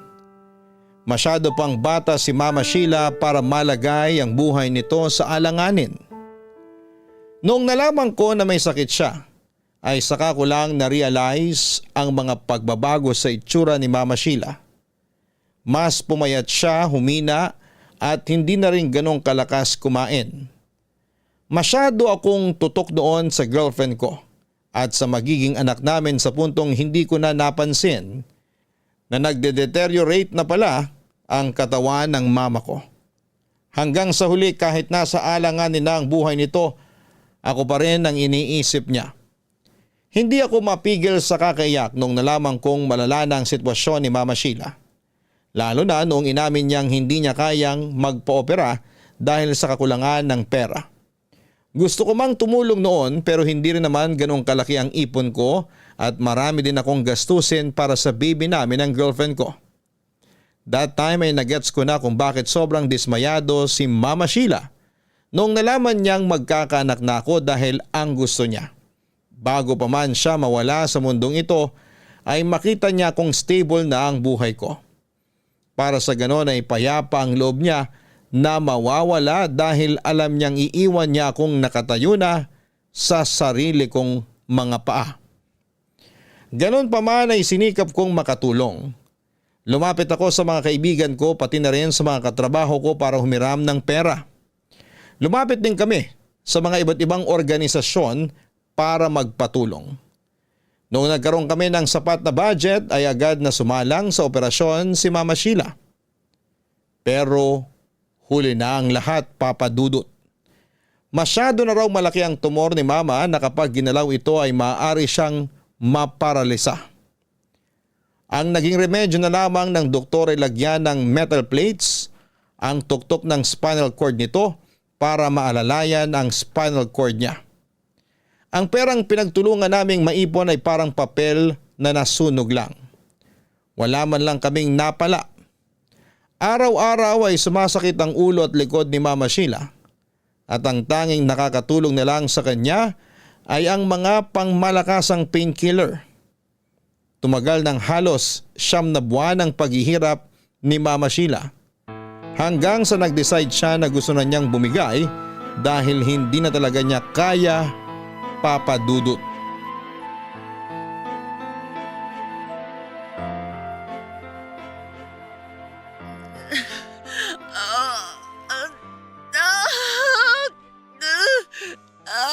Aray ko! Diyos ko, parang awa niyo na. Kunin niyo na lang ako. Hindi ko na kaya. Ma? Ma, okay lang po ba kayo? Ano pong masakit? Masakit na naman po ba yung ulo nyo? Oo, kanina pa. Hindi ko na alam gagawin ko, anak. Uminom na po ba kayo ng pain reliever? Nakakadalawa na ako. Hindi pa rin tumatalab hanggang ngayon. Sandali lang po, tatawagan ko lang si Kuya Norman. Wag! Hayaan mo na lang siya. Huwag mo na siyang abalahin sa trabaho niya. Ano pong gusto niyong gawin ko, ma, para mabawasan yung sakit na nararamdaman nyo? Sabunutan mo ko. Yung sabunot na matatanggal na lahat ng buko sa ulo. Ma, hindi ko po kayang gawin yun sa inyo.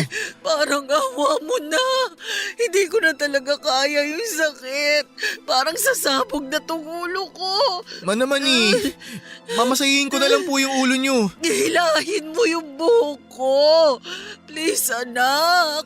Hanggang sa tumalab yung gamot na ininom ko. Sige po, gaano po ba kalakas? Ganito po ba?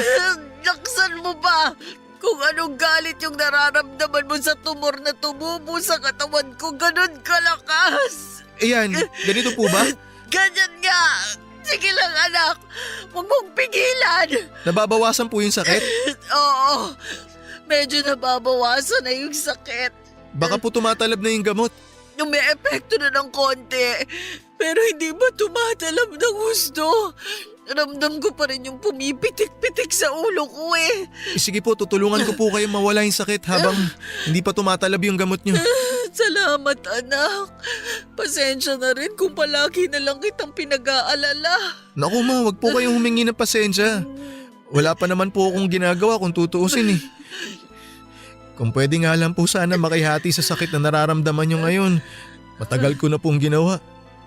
Ako nga po yung dapat na humingi ng tawad sa inyo kung tutuusin.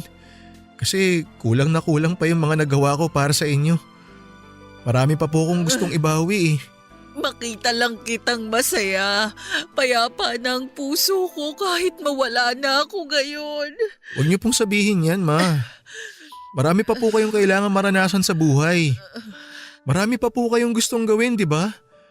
Kaya lumaban ka lang, ma. Sa estado kong to, hindi ko nagugustuhing magtagal pa. Kumalat na yung tumor sa buong katawan ko. Wala nang pag-asa to. Pero kailangan ko po kayo. Gusto ko, nasa tabi ko kayo kapag kinasal na ako. Gusto ko na maituro ko rin sa mga anak ko yung mga bagay na naituro nyo sa akin. Tapos na ako sa trabahong yan. Ikaw ang dapat magturo niyan sa anak mo. Siguraduhin mo na lahat ng aral na binigay ko sa'yo, mapapasa mo sa anak mo o magiging mga anak mo pa. Ma, sorry ha. Kung ninakaw ko sa inyo yung buhay na dapat na para sa inyo. Wala kang dapat ihingi ng sorry. Wala ka namang ninakaw mula sa akin. Ikaw yung pinakamagandang nangyari sa buhay ko. Hindi man ako nagkaroon ng sariling anak. At least naranasan kong maging ina sa pamamagitan mo. Ma, alam niyo, kaya siguro maaga akong nagkaanak kasi maaga po pala kayong kukunin ng Diyos sa akin. Siguro, binigyan niya ako ng anak ng ganito kaaga para maranasan mo ring magkaroon ng apo kahit papano. Siguro nga. Kasi lahat naman ang nangyayari sa buhay natin. May rason eh. At least, bago ako pumanaw, nagkaroon ako ng apo, di ba? Salamat, Ma. Lahat ng ginawa niyo para sa akin. Hindi ko makakalimutan lahat ng yun. Araw-araw ako magpapasalamat sa inyo kasi wala ako sa kinatatayuan ko ngayon kung hindi po dahil sa inyo. Alam mo, proud na proud ako sa sarili ko kasi hindi man ganito yung buhay na inaasahan ko. Mayaman akong iiwan dito sa mundo. Hindi pera, hindi ginto, hindi bahay at lupa, kundi ikaw, isang mabuting tao at responsableng anak. Ipagpatuloy mo lang yung mga mabubuting ginagawa mo sa buhay. Ikaw nang bahala kay Norman, ha? Siguraduhin mo na kapag nawala ako… Ma, huwag po kayo magsalita ng ganyan. Ayoko pa kayong mawala. Anak, kailangan nating tanggapin ang katotohanan. Darating din yung araw na yon. At kapag nangyari yun, gusto kong tulungan mo si Kuya Norman mo na makahanap ng bagong mamahalin sa buhay niya. Isang tao na aalagaan siya at mamahalin ng tunay. At si Nanay Emily mo, alam kong marami siyang pagkakamaling nagawa sa buhay niya noon. Pero subukan mo siyang bigyan ng pangalawang pagkakataon. Opo, Ma.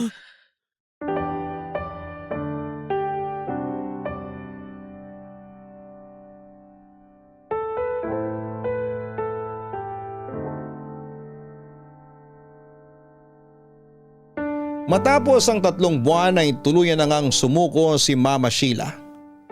Hanggang ngayon, bitbit ko pa rin na mga pangaral at habilin sa akin ni Mama Sheila. At dadalhin ko ito hanggang sa pagtanda ko.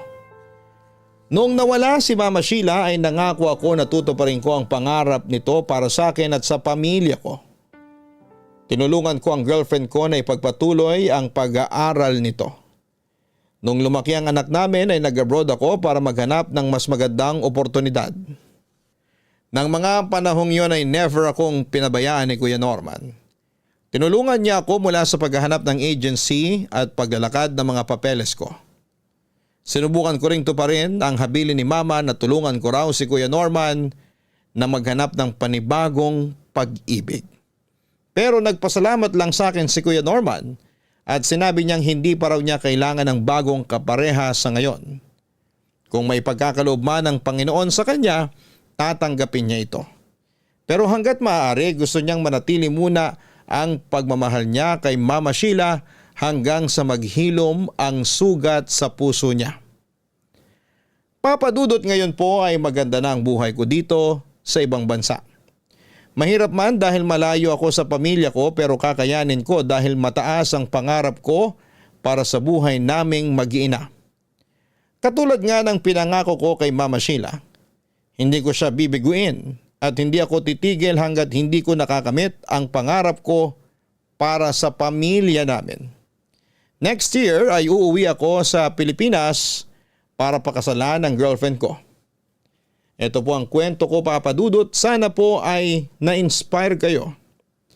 Maraming salamat and more power sa inyong programa.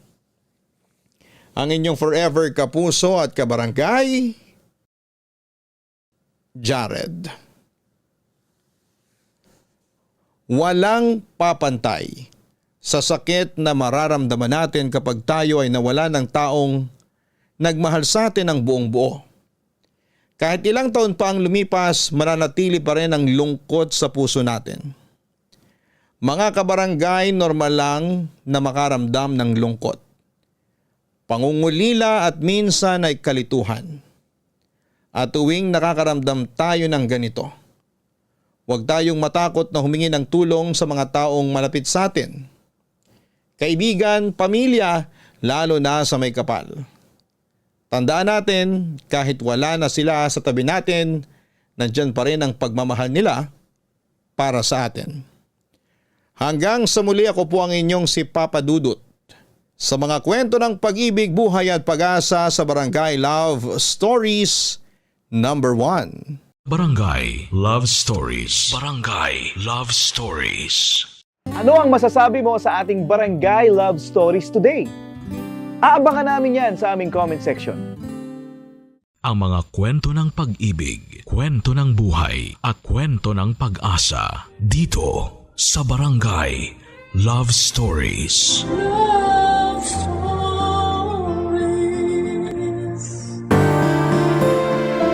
Sa pananampalataya tayo natututong magtiwala kahit walang kasiguraduhan ng bukas.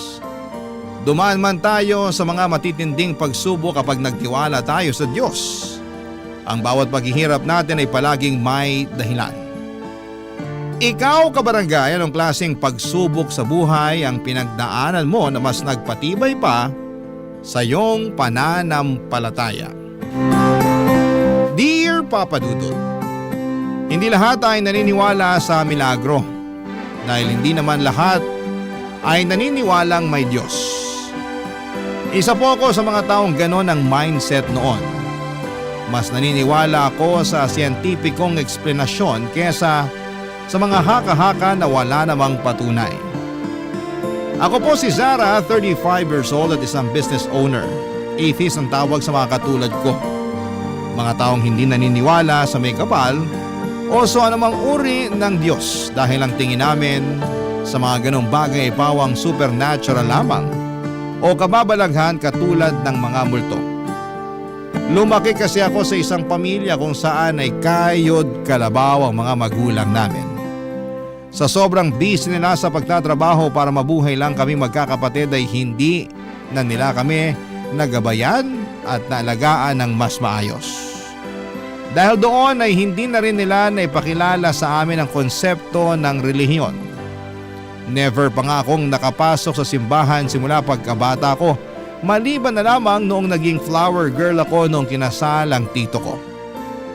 Napag-aralan din naman namin ang tungkol sa relihiyon noong nag-aaral pa ako pero nang mga panahong yon ay hindi na ako naniniwala sa mga kwentong yon.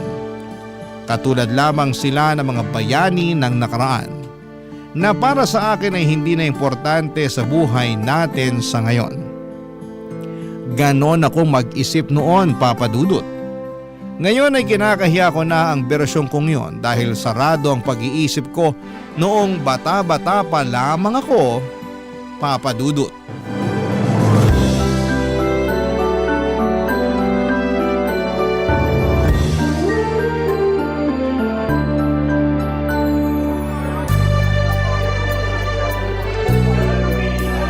Alam mo, pangatlong kape ko na to para sa araw na to.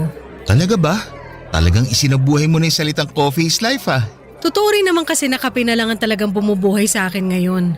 Kape paggising, kape habang nasa trabaho, kape during lunch, kape after work, kape sa bahay at kape bago matulog. Kumbaga sa sasakyan, yun na ang pinakagasolina ko. Kaya kahirap matulog sa gabi. Kape ba naman kasi laging laman ng buong sistema mo? Ewan ko ba? Napaka-unproductive ko kapag hindi ako nagkakape.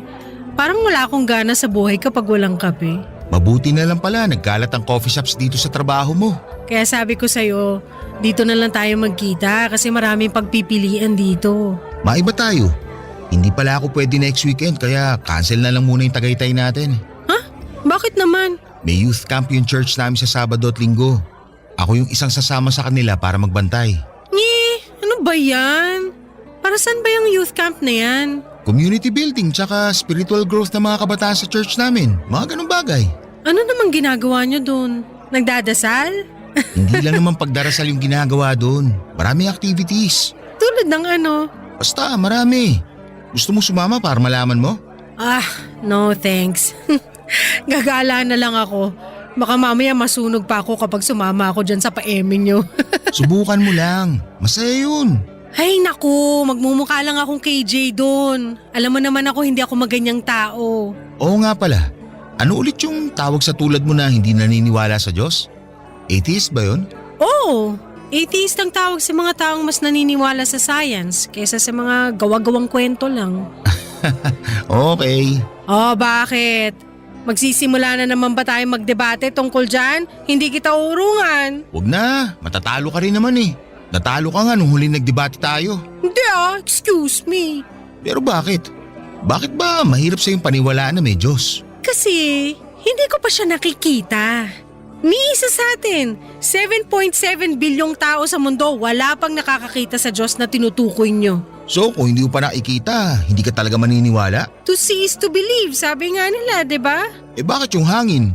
Hindi mo naman nakikita pero naniniwala ka may hangin. Kasi nararamdaman ko na may hangin. May hangin na dumadampi sa katawan ko kahit na hindi ko yun nakikita. Eh yung utak mo, nakita mo na ba? Hindi pa. Ibig sabihin, hindi ka rin naniniwala na may utak ka. Siyempre naniniwala ako kasi proven na ng mga scientist na ang bawat tao may utak. Hindi mabubuhay ang isang tao nang walang utak. Common sense na lang yun. Sige, may punto ka naman. Bigay ko na yun sa'yo. Diba? Sabi ko sa'yo matatalo ka lang eh. Balang araw, darating din tayo sa panahon na mapapatunayan ko sa'yo na may Diyos. Hindi ko ipipilit dahil alam kong si Lord na mismo ang gagawa ng paraan para makilala mo siya. Sabihin mo, PM na lang niya ako kung ready na siya magpakilala. Ikaw talaga. O bakit? Uy, huwag ka ma-offend ah. Hindi naman sa pinaglalaroan ko yung paniniwala mo. Nirerespeto ko naman na may kanya-kanya talaga tayong paniniwala. Binibiro lang kita. Alam ko naman yun. Tagal na natin magkasama. Hindi na bago to sa akin. Gets kita tsaka alam ko rin naman na gets mo ako. Oo naman. Gets na gets kita. Hindi rin naman ako gagawa ng ikaka-offend mo. Alam mo namang susuportahan pa rin kita kahit sa anong bagay eh. Matagal ko na ang kaibigan si Troy Papadudut. Siya ang masasabi kong most trusted at most loyal na kaibigang nakilala ko. Pinagkakatiwalaan ko siya sa lahat ng bagay kahit na magkasalungat ang paniniwala naming dalawa. Nirerespeto ni Troy na hindi ako naniniwala noon sa Diyos. Na sinasamba niya at ganon din na nirerespeto ko ang pagiging relihiyoso niyang tao. Lumaki kasi si Troy sa isang pamilya na makadiyos. Bata pa lamang siya ay naituro na sa kanila ang mga salita ng Diyos. Sa katunayan, nagkwento nga sa akin na laking Sunday school daw siya. Kaya naman noong tumanda siya, bawat desisyon na ginagawa niya sa buhay ay nakabase sa mga pangaral na makikita sa Biblia. Kung ano ang tama at mali, bawat galaw nga nito bago kumain, bago magbiyahe, pagising at bago matulog ay palagi siyang nagdarasal. Ganon kalawak ang pananampalataya niya sa Diyos. Hindi ko nga alam kung papaano kami nagtagal bilang magkaibigan. Lalo na't gano'n na magkaiba kami ng paniniwala. Siguro dahil alam namin ang boundaries ng bawat isa at nirerespeto namin kung ano man ang mga ito. Ang mahalaga ay wala kaming ibang natatapakang tao at higit sa lahat ay nagsosuportahan kami sa anumang bagay na gusto namin gawin kahit nataliwas ito sa paniniwala namin. Katulad na lamang noong nag-visita iglesia si Troy. At dahil wala siyang kasama, ay ako ang nakasama niya sa pagbisita sa iba't ibang simbahan sa Norte, Papadudut.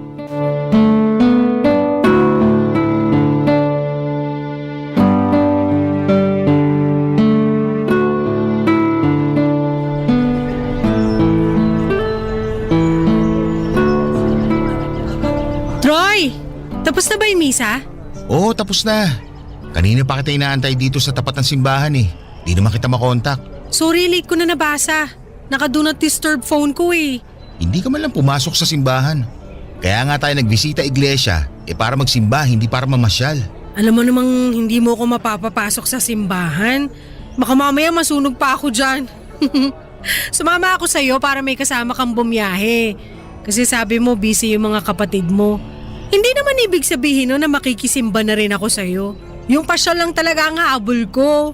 Teka, saan ka ba galing? Nag-ikot-ikot lang ako. Naganap ako ng coffee shop as usual, tapos may nakita akong maliit na tattoo shop. Dami ko nakitang bagong designs, kaya hindi ko napigilan ang sarili ko. Nagpalagay ako ng tattoo. Tattoo na naman? Ano bang plano mo sa katawan mo? Ginawa mo namang canvas yung katawan mo. Magiging walking doodle art ka na talaga niyan. O bakit? Astig naman tignan na. Tsaka maliit lang naman yung pinalagay ko. Ito sa likod ng tenga ko. 3 butterfly. Maganda ba? Ano namang significance niya sa buhay mo? Wala. Trip ko lang.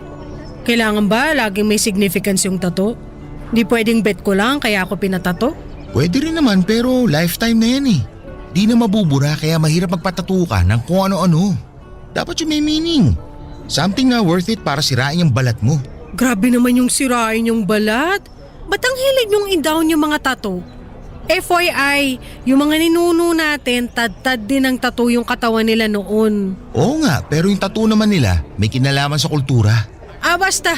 My body, my rules. Actually, hindi sa'yo yung katawan mo. Ha?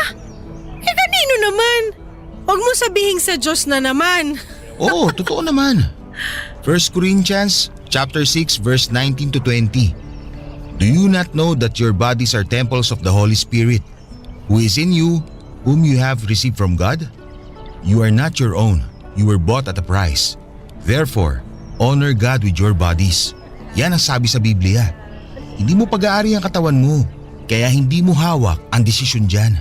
Ang eme mo naman. Gagawin ko kahit anong gusto kong gawin sa katawan ko.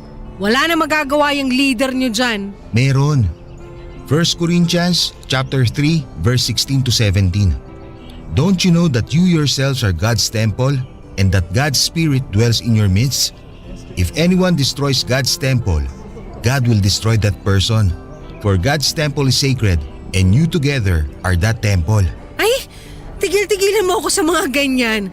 Sumasakit ulo ko sa'yo. Alam mo Troy, nagiging nagger ka na. Katulad ka na ng nanay ko. Kaya nga nila ako pinalayas kasi hindi ko sila sinusunod eh. Ika-4 na utos. Igalang mong yung ama't ina. Ewan ko sa'yo. Oo, ako na yung demonyo. Ako na yung masusunog sa impyerno. Ikaw na yung santo. Ang cute mo talaga kapag naiinis. Ang ganda-ganda ng mood ko eh. Ganyan ka ba talaga pagkatapos mo magsimba? Ang unang ginagawa mo manira ng araw ng iba. Sorry na. Oo na. Hindi na kita papangaralan tulad ng nanay mo. Baka mamaya, layasan mo rin ako. Kaya wag mong ubusin pasensya ko. Pero in fairness, maganda naman. Bagay sa'yo yung tattoo mo. Ako na magbibigay ng significance siya sa tattoo mo. Sige ano? Freedom, saka beauty. Ay pasok nga. Pero 3 to eh. Ano pa yung isa? Ano pa ba pwede? Freedom, beauty, and resilience. Resilience? Bakit naman resilience? Kasi, katulad ng mga butterfly, mabilis silang maka-adapt sa paligid nila despite the challenges. Marami silang struggles na pinagdaanan bago naging maganda. Yun na lang din isasagot ko kapag may nagtanong sa akin kung bakit may butterfly tattoo ako sa tenga. Tara na, may 6 na simbahan pa tayong pupuntahan. O sige, ako naman magdadrive ngayon. Papadudot alam kong nasabi ni Troy ang mga bagay na yon sa akin dahil ako kasi yung tipo ng tao na naniniwala sa kasabihang YOLO o you only live once. Isang beses lang tayong mabubuhay sa mundong ito kaya naman lahat ng mga bagay na gusto kong gawin ay ginagawa ko talaga. Katulad na lamang sa katawan ko. Tatad ako ng tattoo at piercing sa katawan. Puno ng tribal tattoos ang kaliwang braso ko. Pati na rin ang mga binti ko. Meron din akong tattoo sa leeg, likod at bandang dibdib. Maliban naman sa magkabilang tenga. Meron din akong piercing sa pusod, ilong at dila. May ilan din akong ipinapa-enhance sa mukha. Nagpatangos ako ng ilong at nagpabawas ng pisngi. Pagdating naman sa relasyon ay never ako nagkaroon ng serious relationship. Ang nasa isip ko kasi noon ay masyado pa akong bata para sa commitment. Gusto ko pang enjoyin ang buhay ko. Kaya kapag nagkakaroon ako ng lalaki sa buhay ko ay karaniwang hookups at flings lamang ang mga ito. Naranasan ko na rin noong magkaroon ng girlfriend dahil trip ko lang. Tuwing weekends naman ay lagi akong nagbabar hopping kasama ang mga katrabaho at kaibigan ko. Marami kaming favorite spot sa Makati kung saan ay suki na kami papadudot. Ganon na nga ang naging buhay ko. Simula nung namuhay akong mag-isa papadudot. Pero kahit na ganoon, ayaw man minsan ni Troy sa lifestyle ko dahil katulad nga ng sinabi niya ay masyado na akong liberated. Nanatili pa rin siyang kaibigan ko dahil na rin siguro sa history namin. Minsan na rin kasi ako niligawan ni Troy pero dahil hindi ko pa sineseryoso ang pakikipagrelasyon noon ay friendzone ko siya dahil ayoko siyang masaktan. Papadudod sa buhay kong yon na puro pasarap ay biglang nagbago. Pagdating ng taong 2022. Barangay Love Stories. Barangay Love Stories. Tipikal na araw lang dapat yon para sa akin. Sabado kaya nasa labas ako at nagiinom kasama ang mga kaibigan ko. Kababalik lang noon ng tinatawag na new normal. Pagkatapos lumuwag ang restrictions sa Manila, gawa nga ng pandemic. Ang dapat na chill inuman lang namin ay nauwi sa matinding walwalan dahil isa sa mga kaibigan namin ang malapit ng ikasal. Inabot kami noon ng hanggang alas 3 ng madaling araw. Nung pauwi na kami ay pinagbawalan na ako ng mga kaibigan kong mag-drive na mag-isa dahil nakakainom na ako. Pero nagpumilit akong umuwi dahil nakapagpahinga naman ako ng 1 oras noon. Kumain pa kasi kami sa labas ng breakfast at nakahigop din ako ng mainit na sabaw kaya medyo nawala na ang tama ko ng mga oras na yon. Habang nagdadrive pa uwi ay hindi ko namalayan ang isang lalaki na bigla na lamang tumawid sa kalsada. Mabilis ang patakbo ko noon dahil madaling araw na at wala akong masyadong kasabayang sasakyan. Iniwasan ko ang lalaki pero hindi ko na nakontrol ang manibela. Dumiretso ako sa pader ng isang building. Sobrang bilis ng mga pangyayari. Ang sumunod na naalala ko na lamang ay ang biglang pagbukas ng airbag ng sasakyan ko matapos akong mabangga sa pader. Hindi ko alam kung umiikot ba ang mundo ko noon dahil nakainom ako o dahil napalakas ang tama ng airbag sa mukha ko. Basta ang rinig ko na lamang noong mga time na yon ay ang hiyawan ng mga taong rumesponde sa akin. Gising ako pero hindi ko may galaw ang katawan ko noon. Ramdam ko pa kung paano ako nilabas mula sa kotse ko at sinakay sa stretcher. Ang sumunod na alaala ko na ay noong nasa ospital na ako, papadudot.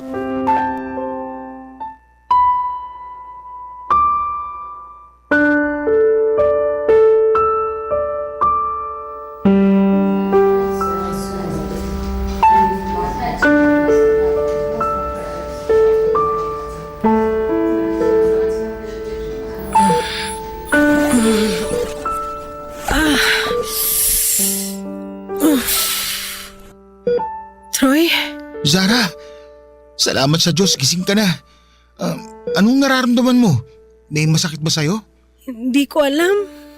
Basta masakit ang buong katawan ko ngayon. Naaalala mo pa ba kung ano yung nangyari? Oo. May iniwasan akong lalaki tapos hindi ko na nakontrol yung sasakyan. Sabi ko naman sa'yo, huwag ka magdadrive ng nakainom eh.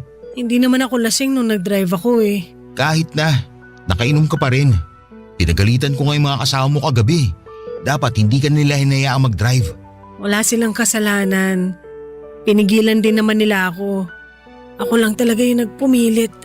Ang tigas din naman kasi minsan ng ulo mo eh. Nay, ikaw ba yan? Nagiging nagger ka na naman katulad ni nanay. Papagalitan talaga kita. Lalo na't buhay mo yung nalagay sa panganib. Kahit ano pang sabihin mo, papangaralan talaga kita dahil sa nangyari. Ano bang sabi ng doktor? Buo pa rin ba tong katawan ko? Wala naman ba akong injury? Wala kang injury. Walang butong nabali. Wala kang natamong sugat. Puro galos at pasalang.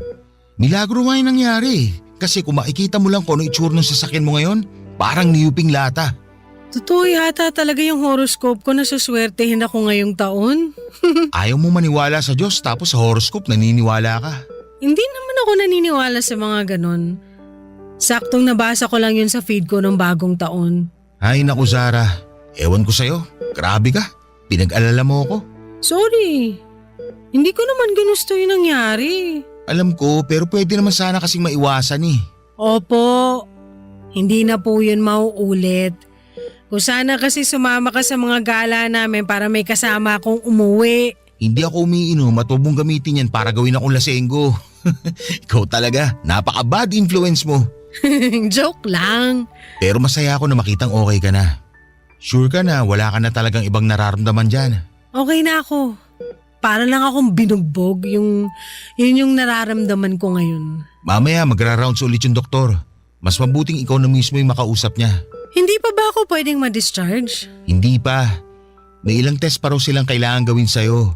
Para masiguro nilang wala kang internal bleeding o kung ano man. Kailan nila gagawin yun? Ngayong araw lang din yata. Bakit? Nagmamadali ka? May lakad ka ba? Nadisgrasya ka na nga't lahat eh. Magpahinga ka na lang muna. Ayoko lang kasi magstay dito ng matagal. Hospital ang pinaka-ayokong lugar talaga. Wala kang choice. Kailangan mo muna magstay dito hanggat wala pang clearance mula sa doktor mo. Eh anong gagawin ko rito? Ay, yung phone ko pala. Nandito sa bag mo. Walang silbi phone dito, mahirap ang signal. Ay, nakasurvive nga ako sa aksidente pero mukhang mamamatay naman ako sa pagkaburyo rito. Ano, tutungangan na lang ako? Teka, may dala ako rito sa bag eh. Maliit na Bible lang. Eto, basahin mo kapag na-bored ka. Pass. Hindi ako mahilig magbasa ng fictional stories. More on self-help books ako eh. Marami kang matututunan sa librong to. Hindi ka man naniniwala pero try mo lang. Baka may matutunan ka pa tungkol sa sarili mo kapag nagbasa ka ng Biblia. Hindi na, itago mo na lang yan. Pasuyo na lang ako ng isang libro ha kapag umuwi ka para may basahin ako. Pero hindi naman siguro ako magtatagal rito, no? Ilang mga test na lang din naman yung kulang. Sana. Magdasal na lang tayo na sana wala kang mga internal problem kasi mas mahirap yun. Feeling ko naman walang ganon. More on sakit sa labas ng katawan tong nararamdaman ko eh. Wala naman ako nafe-feel sa loob. Sana nga. Pero antayin na lang din natin yung mga test mo para makasigurado tayo. Katulad nga ng nauna ko nang sinabi ay marami ang hindi naniniwala sa milagro, Papa Dudut. At isa na ako doon. Milagro ang tingin ng lahat sa nangyari sa akin noon dahil wala akong tinamong injury sa aksidente kahit na sobrang lala ng sinapit ng sasakyan ko matapos itong bumangga sa pader. Hindi nga raw makapaniwala ang mga pulis dahil kung titignan ang estado ng kotse ko ay aakalain ng lahat na hindi na makakasurvive ang driver nito. Pero himala nga raw na wala akong tinamong anumang sugat o bale sa buto. Kung para sa kanila, himala ang mga nangyari, para sa akin ay coincidence lamang ito. Ibig sabihin ay gumana ang safety features ng sasakyang ginagamit ko. Pero kahit galos nang ang nakuha ko mula sa nangyaring aksidente ay nanatili muna ako sa ospital para sumailalim sa ilang mga test at scans para masiguradong wala akong internal bleeding o anumang fracture sa loob ng katawan ko. Sa kabutihang palad ay wala naman akong internal injury, Papa Dudut. Pero ang bad news, marami silang nakitang hindi maganda sa mga scans na walang kinalaman sa aksidente katulad na lamang ng kidney stones. Matapos ang ilang pang follow-up test at biopsies ay na-diagnose po ako na merong breast cancer. Sa pangalawang pagkakataon ay sinabihan ako na isang milagro ang nangyari. Para daw itong blessing in disguise dahil Kung hindi ako na aksidente ay hindi ko pa malalaman na meron na pala akong sakit. Lalo na't ang tumor na nakita nila sa akin ay nakatago raw sa chest wall ko na hindi basta-basta na detect ng mammogram. Hindi ko alam kung matutuwa ako o malulungkot sa mga nalaman kong balita, pero tama ang sinabi nila na maaga kong nalaman ang sakit ko kesa malaman ko ito kung kailan malala na pala ang sakit kong cancer sa katawan. Papadudot, milagro para sa kanila na naaksidente akong walang natamong injury. Pero nadisgrasya ako para lamang ma-diagnose na meron na pala akong breast cancer. Yon para sa akin ang milagro. Kung sino man ang may pakana nito ay tadhana, Diyos o sadyang coincidence lang ang lahat. Ang mahalaga ay maaga kong nalaman ang karamdaman kong ito, papadudot.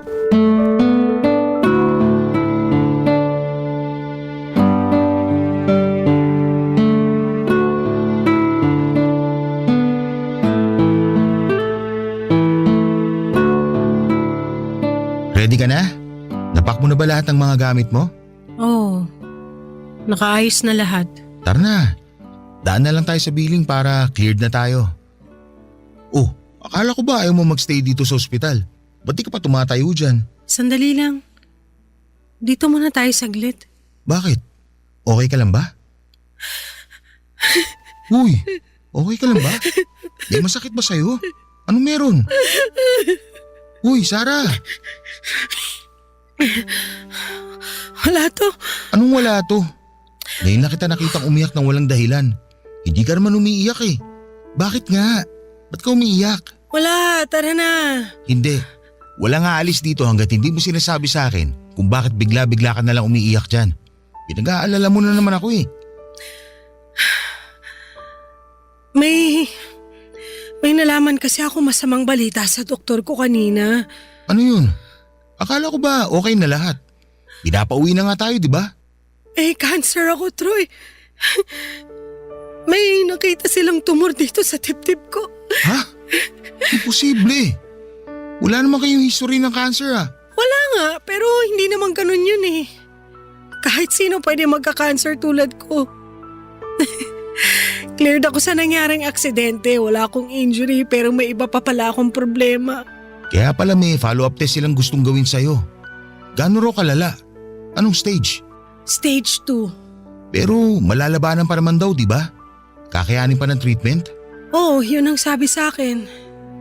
Kailangan ko na raw sumailalim sa treatment as soon as possible. Ay, kaya mo to. Kakayanin natin tong labanan. Magtiwala lang tayo sa Diyos. Troy, naniniwala ka ba sa milagro? Oo naman. Nakasaad yan sa Biblia. Marami ng milagrong nagawa ang Diyos. Marami siyang taong napagaling. Mga taong naniniwala sa kakayahan niya. Simula nung naaksidente ako, ilang beses na akong nasabihan na milagro tong nangyari sa akin. Pero saan banda? Milagro na nabuhay ka mula sa aksidente. Milagro na wala kang natamong sugat na maaari mo ikamatay o ikabaldado. Milagro na nakita ng mga doktor yung sakit mo sa hindi naasahang pagkakataon. Yung mga yun ba, hindi pa ba sasapat sa'yo na milagro yun? Aaminin ko yung mga nangyari sa akin. Naging eye-opener yon para sa akin. Pero kung yung mga nangyaring yun ay kagagawan ba ng Diyos o hindi ko alam eh.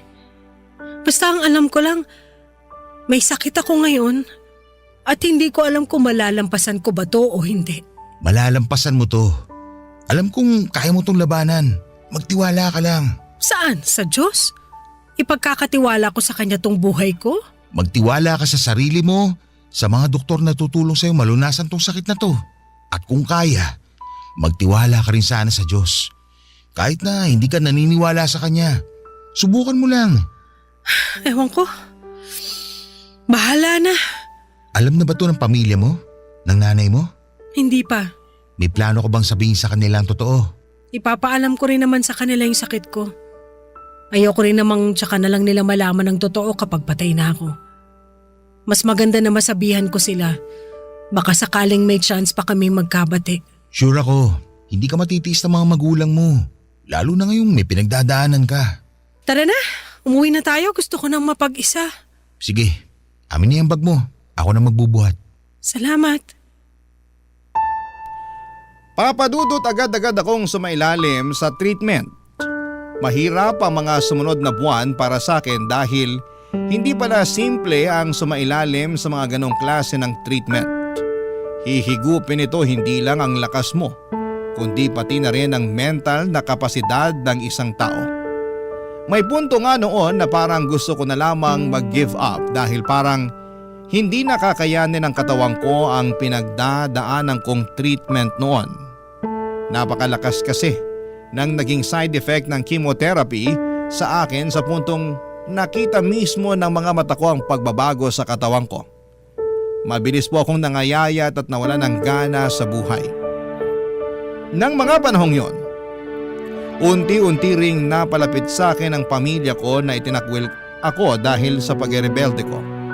Tunay ngang mas matimbang pa rin ang dugo kahit na anong mangyari dahil sa kabila ng mga masasamang salita na binitawan ko sa mga magulang ko noon ay nasa tabi nila ako noong nilalabanan ko ang sakit ko.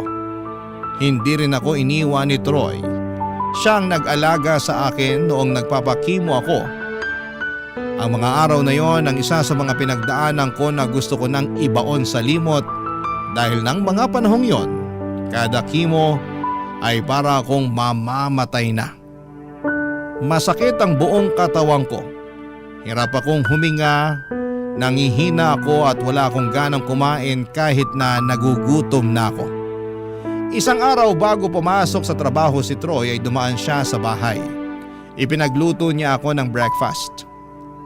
Katatapos lang noong magpakimo kaya bedridden pa ako ng ilang araw. Kasabay ng pagkaing inihatid niya ay binigyan niya ako ng isang makapal na libro. Biblia yon na pwede ko raw basahin habang nagpapalakas.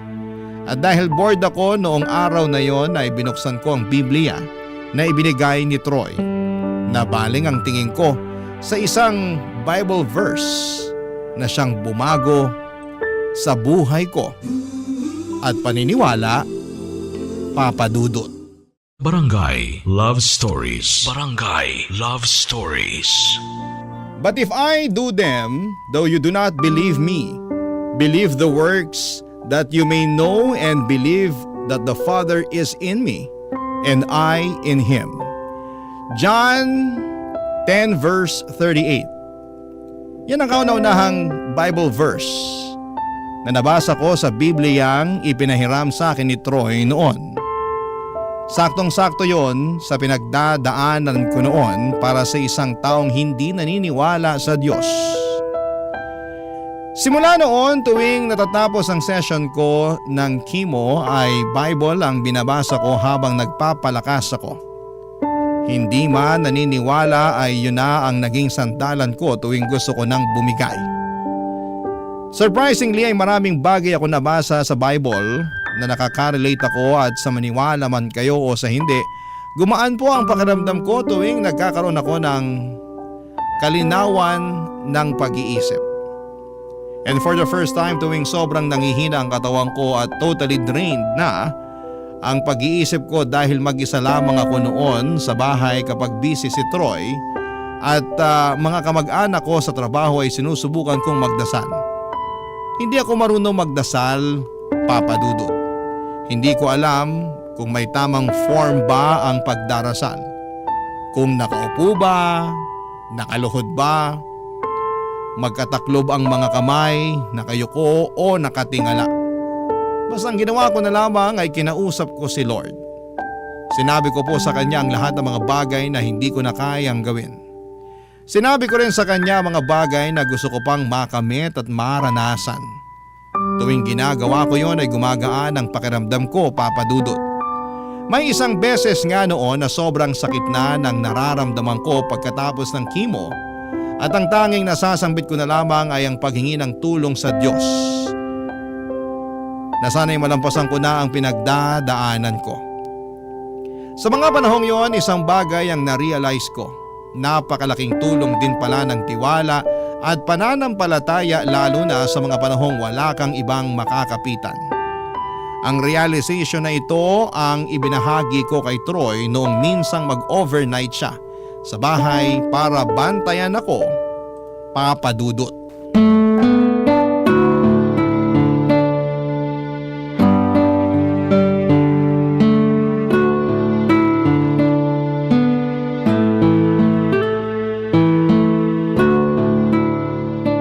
Eto na yung pina-order mong biryani. Ikaw na lang kumain yan? Hindi na pala ako gutom? Ano? Ang konti lang na kinain mo kaninang lunch tapos hindi ka kakain ngayon? Hindi pwede. Kailangan mo kumain para lumakas ka.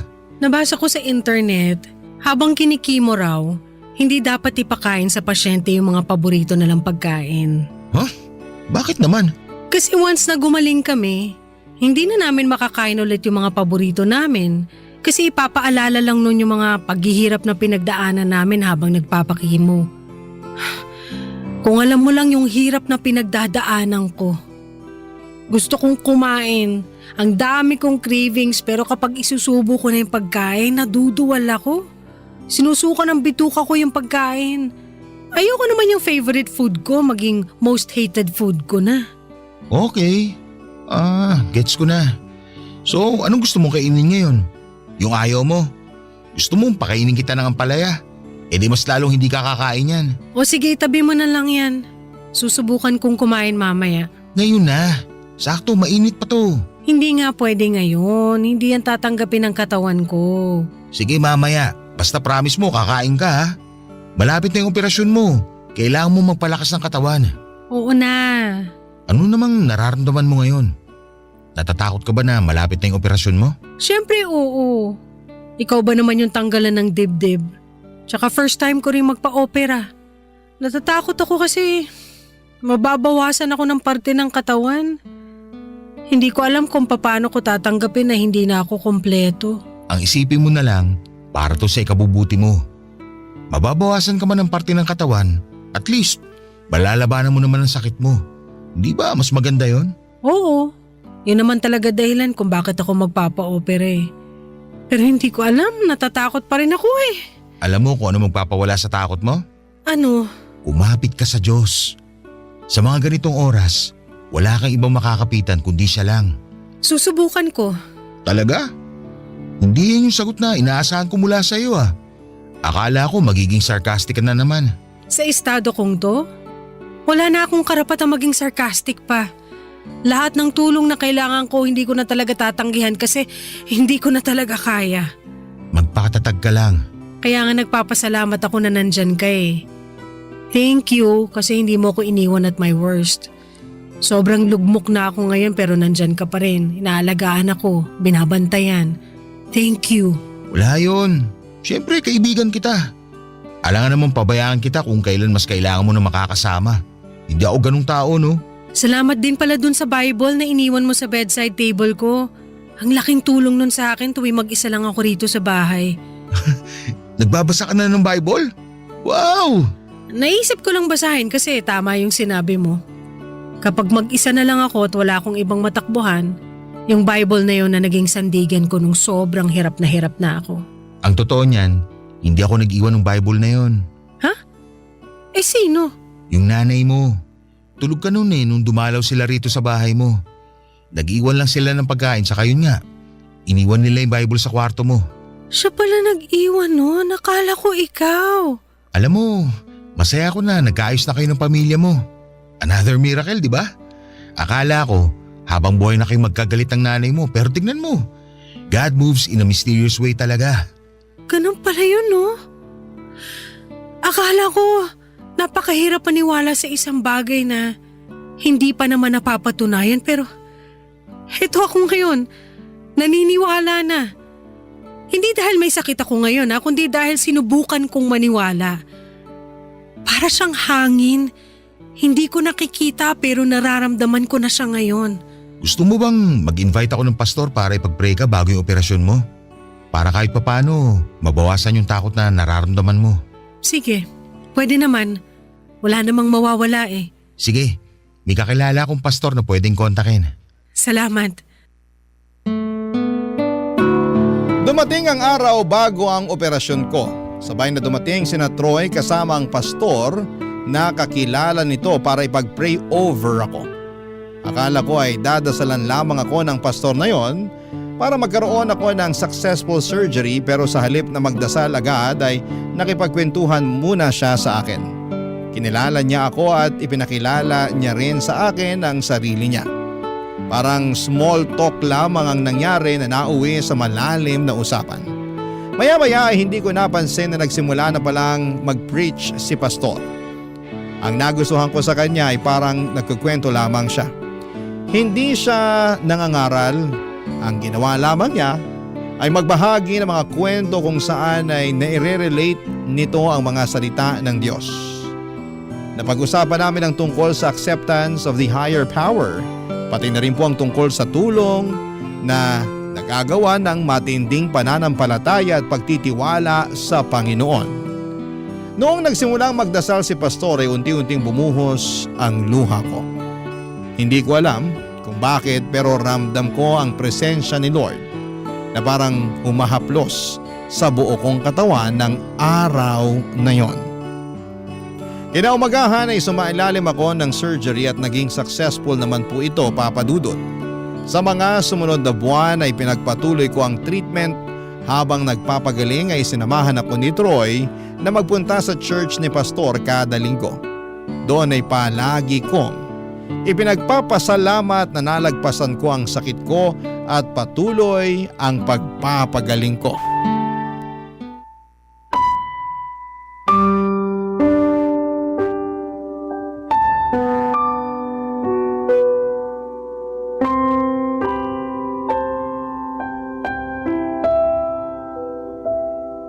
Medyo napahaba ang sermon ni pastor kanina. Oo nga pero ang ganda ng mga sinabi niya. Sobrang nakarelate ako. Prayer of faith. Dati hindi ko ginagawa pero simula nung natuto akong magdasal, para bang ang gaan-gaan lagi ng feeling ko. Kontento na ako sa bawat araw ko kasi feeling ko blessed na ako by His presence. Kaya nga ako, chill lang lagi. Kasi alam kong araw-araw tayong ginagabayan ng Diyos. Hindi lang tayo na marunong kumilala sa Kanya, kundi sa lahat ng tao dito sa mundo. Naniniwala man sa Kanya o hindi. Kung mamimik ko lang siguro yung old Zara na hindi naniniwala sa Diyos, ako mismo magpapatotoo sa Kanya kung gaano kahalaga ang pananampalataya, lalo na sa mga oras ng paghihirap. Hindi ko makakalimutan yung parting yun ng buhay ko. Sobrang lala ng mga araw na yun na gusto ko mang kalimutan kasi napakasalimuot pero hindi ko gagawin yun dahil yun yung mga time kung kailan ko nakilala si Lord. May mga araw no na hindi ko na alam kung paano pa ako magpapatuloy. Kaya nga sabi ko sa'yo, kapag wala ka na matakbuhan, bumikit ka lang at magdasal. Kaya lang minsan, tsaka lang tayo nakakaalala kapag wala na tayong choice. Kapag wala nang makakatulong sa problema natin. Tsaka lang natin naaalala si Lord kapag sobrang bigat na nang nararamdaman natin. Totoo yan. Minsan nakakalimutan natin yung pananampalataya natin kapag hindi pa natin nararamdaman na may mabigat tayong pasanin. Kapag magaan ang buhay, may mga taong nakakalimot magdasal. Tapos, saka na lang natin siya matatandaan kapag may dumating na matinding pagsubok sa buhay natin. Buti hindi siya nagtatampo, no? Na tsaka lang siya nilalapitan kapag no choice na talaga. Ang totoo niyan, hindi nagtatampo si Lord na tulad nating mga tao. Instead, may malasakit siya sa ating lahat. Ang gusto lang niya para sa atin, magkaroon ng payapa at ligtas na buhay. Kahit na nagkakamali tayo or nakakagawa ng kasalanan? Paano naman yung mga tulad ko noon na hindi naniniwala sa Diyos? Hindi pa rin siya nagtatampo. Pero gumagawa siya ng aksyon. Nagre-respond siya sa mga maling aksyon at choices ng mga tao. Nagbibigay siya ng consequences para iparealize sa atin na, uy, medyo nakakalimot na tong isang to ah. Minsan, may mga ginagawa siya para ipaalala sa atin na nandyan lang siya. Tulad nung nangyari sa aking aksidente? Oo, katulad nga nun. Kaya sana, wag nang tumigil yung pananampalataya mo sa Diyos. Sana tuloy-tuloy na to. Makakaasa ka na hindi na magbabago faith ko sa Kanya. Tinulungan niya ako kaya ang tangi may babalik ko na lang sa Kanya iyong paniniwala, pananampalataya at papuri sa ngalan niya. Ang weird, hindi ka ganito magsalita nun eh. Oo nga eh. Kung naririnig lang siguro ng past self ko, nakailang irap na yun sa akin. Pero totoo yung mga sinabi ko. Lalo na ngayong may natanggap ako magandang balita. Magandang balita? Ano yun? Nasa remission stage na ako! Talaga? Oo, sabi ng doktor. Undetectable na raw ang cancer cell sa katawan ko. Uy, congrats! Ibig sabihin ba nito, wala ka ng cancer? Hindi pa totally, pero NED na. No evidence of disease ang tawag nila sa nangyari. Pero hindi ibig sabihin nun wala na akong cancer. May mga natitira pang cancer cells sa katawan ko pero sobrang liit na lang na hindi na siya nadidetect. Congratulations pa rin na nasurvive mong cancer. To God be the glory talaga. Salamat! Salamat sa Diyos!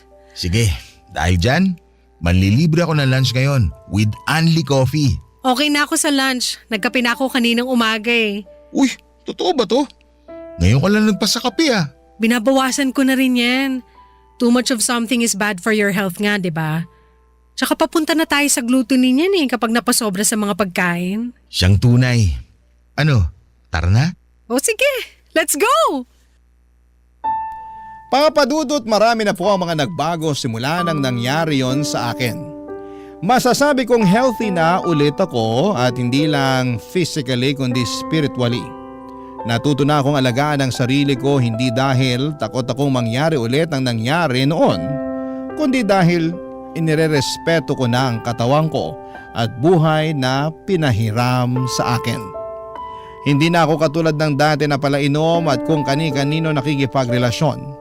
Natutunan ko ng igalang at mahalin ang sarili ko. Ang aksidente na nangyari sa akin noong 2022 ang nagsilbing eye-opener ko sa katotohanan na hindi natin hawak ang buhay natin. Iyon ang naging patunay sa akin na may mga milagro ngang nangyayari sa mundong ito at hindi ito coincidence lamang. Sa ngayon, Papa Dudut, ay masasabi kong masaya na ako sa buhay ko, mas masaya kesa noon dahil nakamit ko na ang contentment na matagal ko nang inaasam. Nakatulong din ang pagkakaroon ko ng matatag na kasama sa buhay, walang iba kung hindi si Troy na kung nooy best friend ko lamang siya, ngayon ay boyfriend ko na po siya. Sinagot ko siya matapos niya akong ligawan ulit. This time ay ready na ako for commitment at ready na akong mahalin ang taong matagal nang nagmamahal sa akin. Hindi man ako kasing relihiyoso ni Troy pero ngayon ay naniniwala na ako sa buong may kapal. Merong Diyos na gumagabay at nag-aalaga sa atin. Hindi man ito mapapatunayan ng mga siyentipiko pero mapapatunayan ito ng mga taong katulad ko na dumaan din sa mga milagro ng Diyos. Ito po ang aking kwento. Ang inyong forever kapuso at kabarangay, Zara. Barangay Love Stories. Barangay Love Stories. Nakakaantig naman talaga ang ating kwento. Ikaw ba, kabarangay? Nakarelate ka ba sa story natin ngayon? Kwentuhan naman tayo dito sa comment section. Barangay LS 97.1. 97.1. Forever. Number 1. Ang mga kwento ng pag-ibig, kwento ng buhay at kwento ng pag-asa dito sa Barangay Love Stories. Love Stories.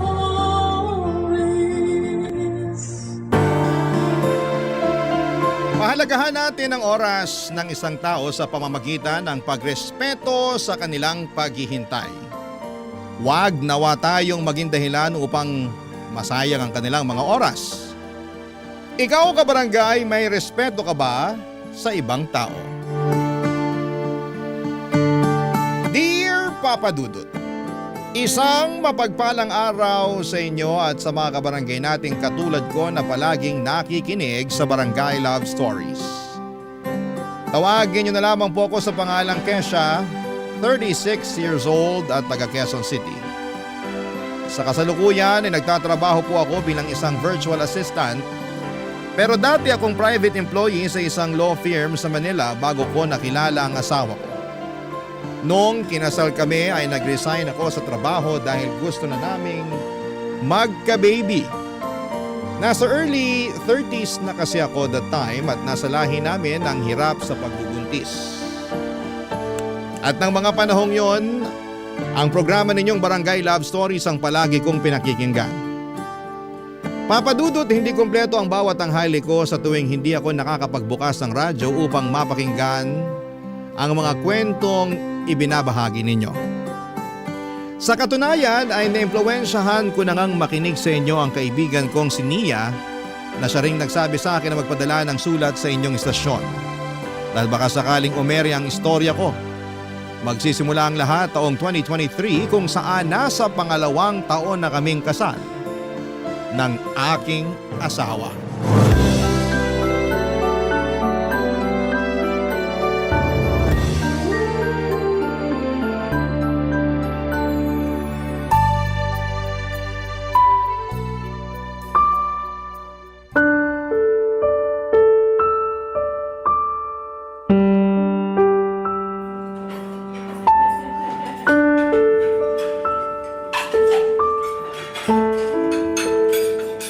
Yung mga pasama sa braso, pati yung nasa kamay mo. Ano yan? Kurot ba yan? Oo, At kagagawan din niya na magaling mong asawa? ganun na nga. Eh bakit siya nangungurot? Ano ba siya? Bata? Babae? Hindi ko alam. Nagulat na lang ako kasi bigla niya akong kinurot ng isang beses na inis siya sa akin. Eh bakit siya nainis sa'yo? Ano kinaiinisan niya? Hindi ko na matandaan eh. Kung ano man yun, maling-mali pa rin nakuruting ka niya. At hindi lang yan, no? May mga pasaka rin sa braso mo. Kesyo naman, bakit mo naman ngayon lang sinabi sa akin na sinasaktan ka pala ng asawa mo? Kasi, kaya ko pa namang tiisin. Anong kaya tiisin, timang ka ba? Kumalma ka lang, Nia. Pinagtitinginan na tayo ng mga tao sa restaurant, oh. Paano ko kakalma? Napakabaluktot ng katwiran mo. Anong kayang tiisip pinagsasasabi mo? Kitang-kita sa mga pasa at kurot mo na grabe yung mga pananakit sa'yo ng asawa mo. Dapat siya pinapapulis mo na para makasuhan. Ay, alam mo namang hindi ko kayang gawin sa kanya yon, di ba? Mahal ko yung asawa kong yon. Tsaka nasasaktan lang naman niya ako kapag lasing siya o kapag sinasagot-sagot ko siya. Ay wow ha, ikaw pa naman ang pinakamatalino sa klase natin noon pero mukhang nasa iyo na yung korona ng kabobohan at katangahan ngayon. Sobra ka namang magsalita. Ay, sobra talaga kasi sobra-sobra na lang yung pagpapakamartir mo.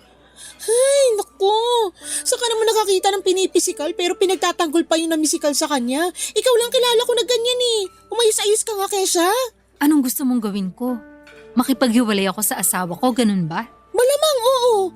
Kung ako kasi ang nasa posisyon mo ha, unang beses pa lang na nakanti niya ako, mabubulok na siya agad sa bilangguan. Kilala mo ko, hindi ko tinotolerate ang domestic violence kahit na asawa ko pa siya. Pero ikaw, pambihira ka, tiniis mo pa talaga. Kasalanan ko rin naman kasi pinatagal ko pa. Kung sana kasing lakas ng loob mo yung sa akin, edi sana matagal na ako nakalaya sa relasyon namin. Kaso pesteng pag-ibig to, nakakatanga. Pwede mo pa namang baguhin yan eh. Pwede mong itama lalo na halatang-halata na yung mali. Nasa iyo na lang talaga kung magtitiis ka lang o aaksyonan mo na yung mga bagay na yan. Kaso pwede bang pag-isipan ko muna? Ang alin? Ang pakikipaghiwalay sa asawa mong yun? Oo. Ano pa bang iisipin mo? Baka mamaya, hindi lang yan na makita ko sa susunod na pagkikita natin, ha? Mamaya sa ospital na kita dalawin kasi nabaldado ka na sa pamimisikal ng kumag na yon. Hindi naman siguro aabot doon. Oy, hindi mo masasabi yan, lalo nagawa ka na niyang saktan. Tingnan mo na lang ng mabuti ang mga pasa at kurot mo, tapos itanong mo sa sarili mo kung may mas lalala pa dyan. Mukhang plano mo pa yatang hintayin ang araw na yun kaysa tapusin na yung lahat sa inyo eh. Pasensya ka na kung ganito ako katanga magdesisyon sa buhay. Alam ko dismayado ka sa akin kasi hindi naman ganitong klase ng tao yung pagkakakilala mo sa akin eh. Ako man dismayado sa sarili ko. Nandun na tayo pero magsisisihan pa ba tayo? Kaya nga sinasabi ko na sa'yo yung dapat mong gawin eh. Oo, mahirap sa umpisa pero para din naman yun sa'yo.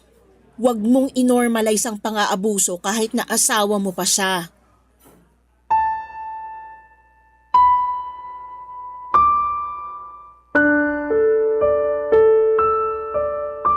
Papadudod sa loob ng 2 taon naming pagsasama ay hindi kami nabiyayaan ng anak ng aking asawa.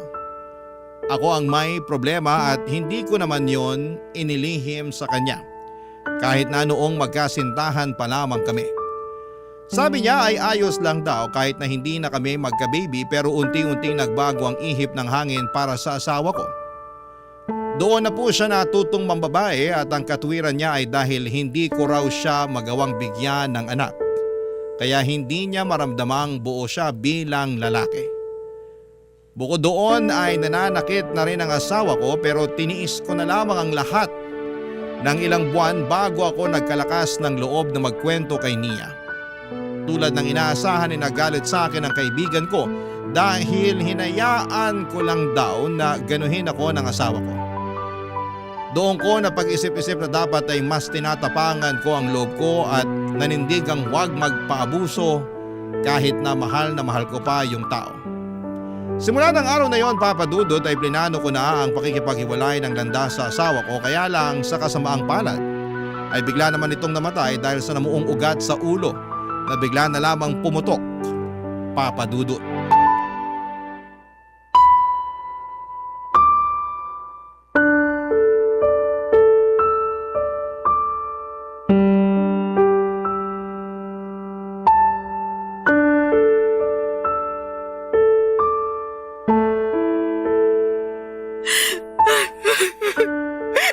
Sobra naman yata na kinuha ng Diyos ang asawa ko sa akin. Ang sakit-sakit. Para yatang hindi ko nakakayanin. Kumalma ka lang, Kesh. Baka mapano ka na niyan eh. Hindi ko na alam kung paano kumalma. Para na ako masisiraan ng ulo. Ang sakit-sakit ang nararamdaman ko. Alam mo ba yun? Alam ko na masakit kasi pati ako nabigla sa nangyari dyan sa asawa mo eh. Kahit naman malaki yung pagkakasalan niya sa akin at sa kasal namin, nananatili pa rin na asawa ko siya. At kahit na plano ko na makipaghiwalay sa kanya, mahal na mahal ko pa rin siya. Alam ko yun. Pero naisip mo ba na baka yan na yung karma niya sa ginawa niyang kasalanan sa'yo at sa kasal niyo? Hindi ko na naisip yan. Tsaka hindi ko naman pinagdasal na makarma siya eh. Mas lalo pa kaya na mamatay siya. At saka hindi ako hahagulgol ngayon sa harap ng kapaong niya. Kung masaya ako na nangyari sa kanya yan. Sa batas ng tao at mata ng Diyos. At sa lahat ng mga bisita namin dito, alam nila na mag-asawa pa kami. Pero wag mo pa rin kalimutan yung mga nagawa niya sa'yo. Yung mga pagpapasakit niya, pananakit at kung ano-ano pa. Hindi ko naman nakakalimutan yun. Pero napapatanong ako sa Diyos kung bakit kailangan niyang patayin ang asawa ko. Hindi ang Diyos ang pumatay sa asawa mo. Ewan, alam ko namang hindi. Pero hindi ko lang mapigilang isipin. Masyadong clouded ang isip ko ngayon. Nangihina rin ang katawan ko. Hindi na nga ako makatayo ng diretsyo na hindi nanginginig ang tuhod. Paano hindi manginginig ang tuhod mo eh? Kagabi ka pa hindi kumakain. Alam mo ba nag-aalala na ako sa yung babae ka? Sorry talaga kasi pinag-alala kita. Hindi ko lang mapigilang mawala ng gana sa lahat pagkatapos na nangyaring to sa asawa ko. Hindi rin naman ako masaya na namatay yung asawa mo. Pero magagalit ka ba sa akin kung sasabihin kong nakaramdam ako ng luwag sa dibdib? Isa lang kasi ibig sabihin nun eh. Wala na yung abuser mo. Ayun na nga. Dapat ganyan din ang maramdaman ko kasi sa wakas, nakalaya na ako sa mapang-abuso kong asawa. Pero hindi ko alam kung bakit ako nagkakaganito. Siguro hindi na ako sanay mag-isa simula na maging kami at nung nagpakasal kami.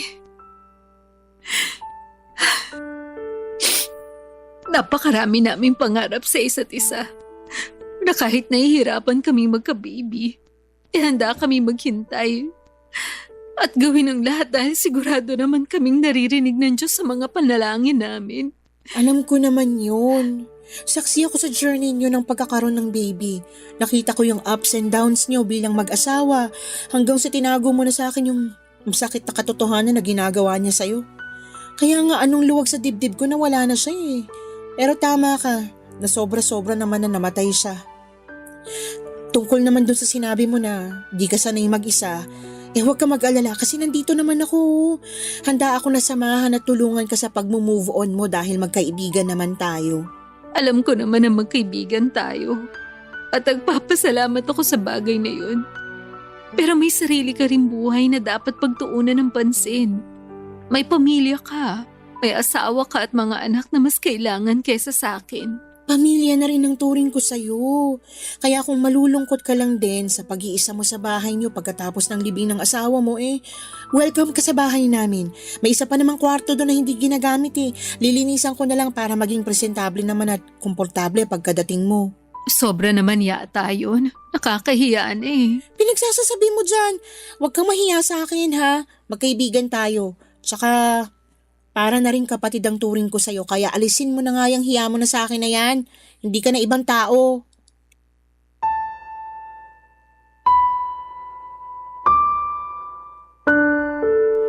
Papa Dudu, tulad ng sinabi ko ay mahal na mahal ko pa rin ang aking asawa. Kahit na naranasan kong pagbuhatan niya ako ng mga kamay, sa abot kasi ng makakaya ko ay inunawa ko ang pinanggagalingan niya. Kaya kahit papaano ay hindi ako nagtanim ng matinding sama ng loob sa kanya, Papa Dudut. Ang plano ko ay makipaghiwalay lang, hindi ko naman hiniling sa langit na kunin ang buhay niya. Sa pagkawala ng asawa ko ay durog na durog ang aking puso at pagkatao. Buti na lang at dinamayan ako ni Nia na natili siya sa aking tabi lalo na ng mga panahong kailangan ko siya. At kahit na 1 taon na ang mabilis na lumipas ay nandun pa rin ang matinding kirot sa puso ko dahil sa pagkamatay ng aking asawa. Papa Dudut, hindi mawala sa isipan ko na magiging mag-isa na lamang ako sa buhay hanggang sa pagtanda ko. Para kong bata na natuto pa lamang ulit kung papaano maglakad at wala akong gabay na umaalalay sa akin, Papa Dudut. Barangay Love Stories. Barangay Love Stories. Para malibang ko naman ang aking sarili ay sinimulan kong mag-aral upang maging virtual assistant. Nung unay nanibago pa ako pero hindi pa naman pumurol ang memorya ko sa mga ginagawa ko noon sa opisina. Kaya kahit papaano ay nagamay ko na rin at minahal ko ang kasalukuyang trabaho ko. Malaking bagay sa akin na mayroong pinagkakabalahan upang hindi ko gaanong maisip na isa na akong byuda ng mga panahong yon. Kaya lang kahit na anong gawin kong magpakasobsob sa trabaho ay may mga araw at gabi pa rin na nalulugmok ako. At sa tuwing nararamdaman ko yon, ang una kong tinatawagan para pagsabihan ay ang kaibigan kong si Nia. Wala na kasi akong mga magulang at nasa ibang bansa na nakatira ang kaisa-isa kong kapatid na babae. Buti na lang talaga at palaging available si Nia para i-comfort ako pero alam ko na hindi naman po pwedeng ganon palagi. Isa sa mga sinabi sa akin ng kaibigan ko ay subukan ko naman daw makipagkilala sa ibang lalaki. Nung una ay tinutulan ko ang gusto niyang gawin ko pero kinumpronta niya ako na wala namang kaso yon. Lalo na at patay na rin naman ang asawa ko. Pero sa puso ko ay tapat pa rin ako sa kanya kahit na hindi siya naging tapat sa akin noong nabubuhay pa siya. Kaya lang sa huli ay ginawa ko pa rin ang payo sa akin ni Nia. At hindi nagtagal ay nakilala ko sa Facebook ang isang lalaki na itago na lang po natin sa pangalang Freddy.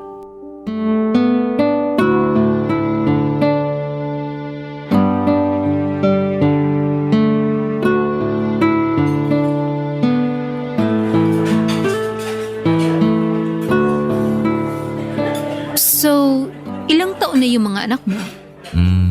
Yung panganay ko nasa 37 na. Tapos yung bunso ko nasa 33 years old. Hala, mas matanda pa pala sa akin yung panganay mo. Talaga? Oo, nakalimutan mo na ba kung ilang taon ako? Hala, oo nga no.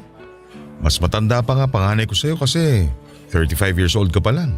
Ayos lang, 2 taon lang naman Sa bagay, pero kung ganun nga, parang na rin pala kitang anak. Uy, hindi Kahit na mas matanda ka sa akin at meron ng mga anak, hindi naman parang tatay ang turing ko sa'yo. Talaga? Oo, ayaw mo yata maniwala Pasensya na pero hindi ko lang mapigilan mapaisip. Bakit naman? Sa edad ko kasing to, syempre, ang tingin sa akin ng mga tao ay matanda na. At kapag magkasama tayo, malamang maiisip kagad nila na anak kita. Hayaan mo sila na isipin yun. Pakiba nila? Tsaka hindi nga sabi yun ang trato natin sa isa't isa.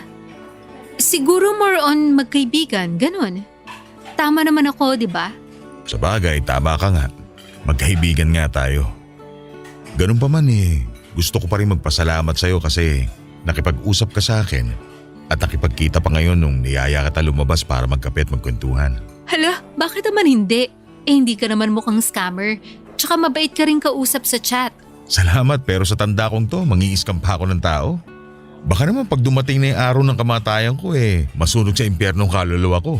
Huwag ka naman magsalita ng ganyan. Hindi ka pa mamamatay. Hindi ko naman sinasabi na mamamatay na ako. Ang sabi ko, pag dumating yung araw. Saka nakakatawa kay mga mas bata sa amin, no? Bakit naman? Kasi iniisip nyo na porke may edad na, mamamatay na kaagad. Hindi ko kaya iniisip yun. Tsaka sabi ko nga hindi ka pa mamamatay. Oo na. Binibiro lang naman kita. Tsaka allergic ako sa salitang yan. Kasi nga, kakaisang taon pa lang simula nung namatay yung dati kong asawa. Napakabata mo pa para mabiyuda. Mismo, sinabi mo pa. Wala ba kayong anak? Wala May problema kasi ako sa matres kaya ganun. Kaya nga, sobrang lungkot ko nung namatay ang asawa ko. Kasi magiging mag-isa na lang ako sa buhay na to. Wala na rin naman akong mga magulang. Tapos, nasa abroad pa yung kaisa-isa kong kapatid. Buti na lang talaga kasama ko at palaging nakakausap yung kaibigan ko. Lalo na noong mga panahon na hirap pa rin akong tanggapin na wala na yung asawa ko. Dumaan din naman ako sa kalagayan na yan nung nawala ang misis ko. Paano ka nakapag-move on? Hinayaan ko lang na yung panahon ng gumawa nun. Ibig sabihin okay ka na ngayon? May mga sandali pa rin na namimiss kong na mayapa akong asawa. Pero hindi na ganun kabigat ang lahat kasi mas tanggap ko na iniwan niya na kami ng mga anak namin. Kaya ang payo ko sa'yo hayaan mo lang lumipas ang panahon. Makakausad ka rin. Ewan ko kung mangyayari pa yon. Pero sa ngayon, nasa maayos naman yung pag-iisip at pakiramdam ko. Siguro nakatulong din talaga na kumausap ako ng ibang tao at hindi lang puro yung kaibigan ko. Siyempre, may sarili din naman siyang buhay. At hindi naman tama na sa akin laging umikot ang mundo niya. Kaya nga thankful ako kasi nakilala kita, Freddy. Papadudot gwapo si Freddy at matipuno ang tindig. Kagaya ko ay isa na rin siyang byudo matapos pumanaw ng kanyang asawa noong 2020. Pero hindi kami magkaedad dahil noong mga panahong yon ay nasa 58 years old na siya. Sa kabila ng lahat ay hindi mahalata sa kanyang kilos, pananamit, itsura at pagsasalita ang kanyang edad. Bagay na gusto ko sa kanya at kinakaaliwan ko. Nagpatuloy ang mabuti naming pagkakaibigan ni Freddy at paminsan-minsan ay nagkikita kami para lumabas. Nagkukwentuhan kami tungkol sa lahat ng bagay habang nagkakape. Marami akong natutuhan kay Freddy at kahit na malaki ang pagitan ng mga edad namin sa isa't isa ay hindi yon naging hadlang upang magkaintindihan kami sa maraming bagay. Di nagtagal ay nahulog na ako kay Freddy at pinagtapat ko yon sa kanya. Kaso'y bigla namang nagka-problema.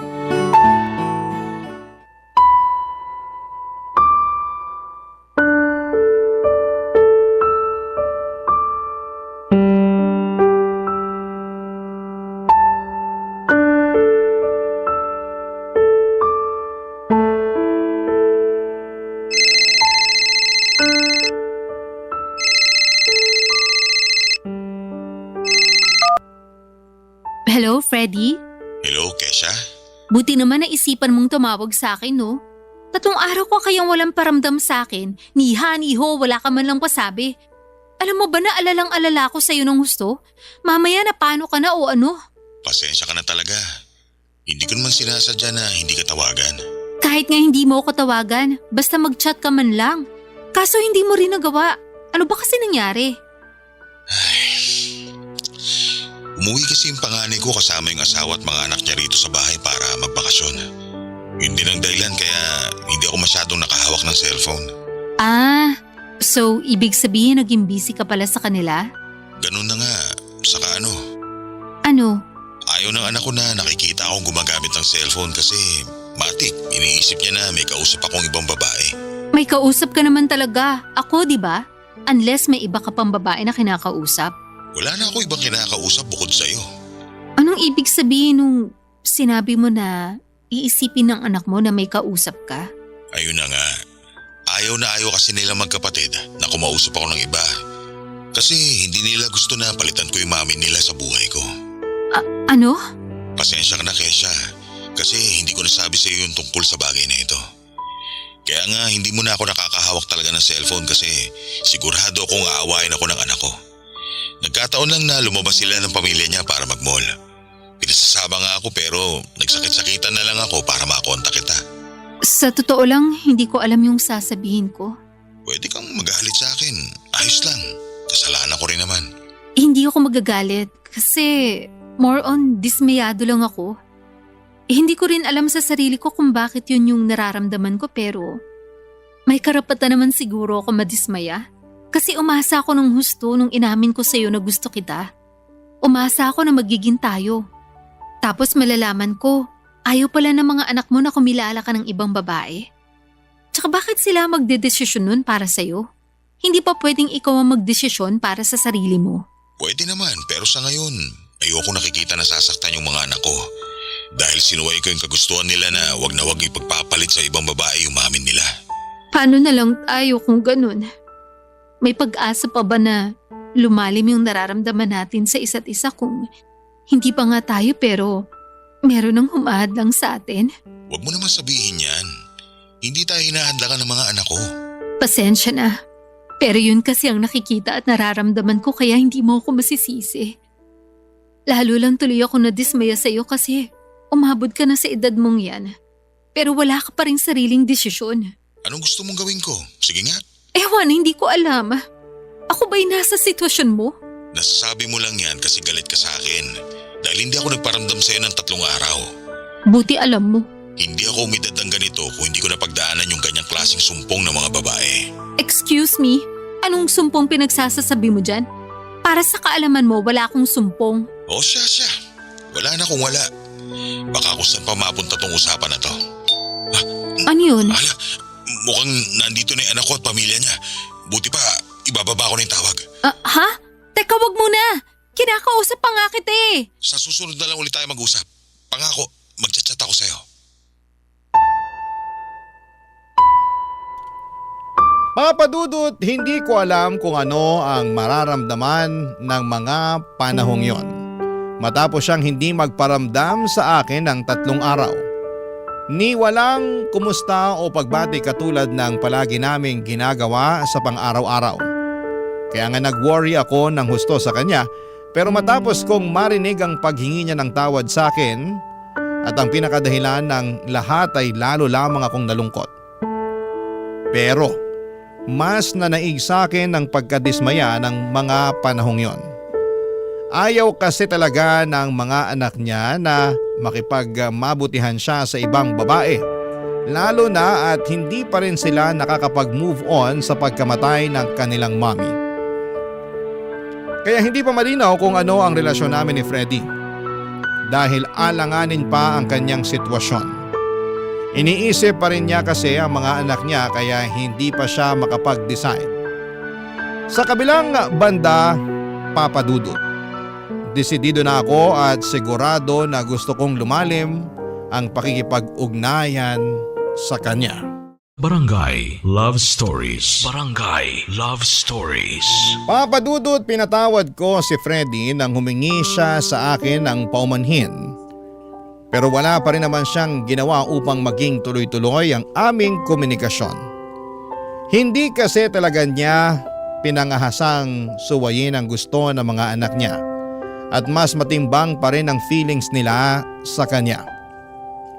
Kaya naman wala na rin akong nagawa kundi ang maghintay kung kailan matatapos ang bakasyon ng anak ni Freddy na nasa bahay niya ng mga panahong yon.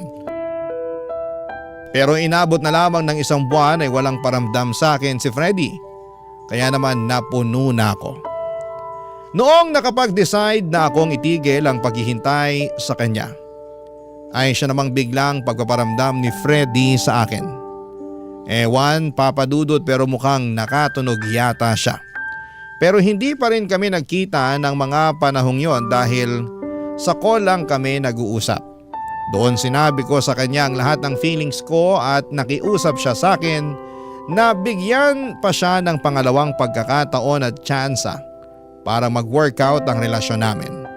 At dahil marupok ako ay pumayag ako. Kaso hindi pa rin nawala sa akin ang pangamba na baka isang kabaliwan ang desisyon kong pagpayag. Buti na lang to the rescue ang kaibigan kong si Nia upang payuhan ako, Papa Dudut.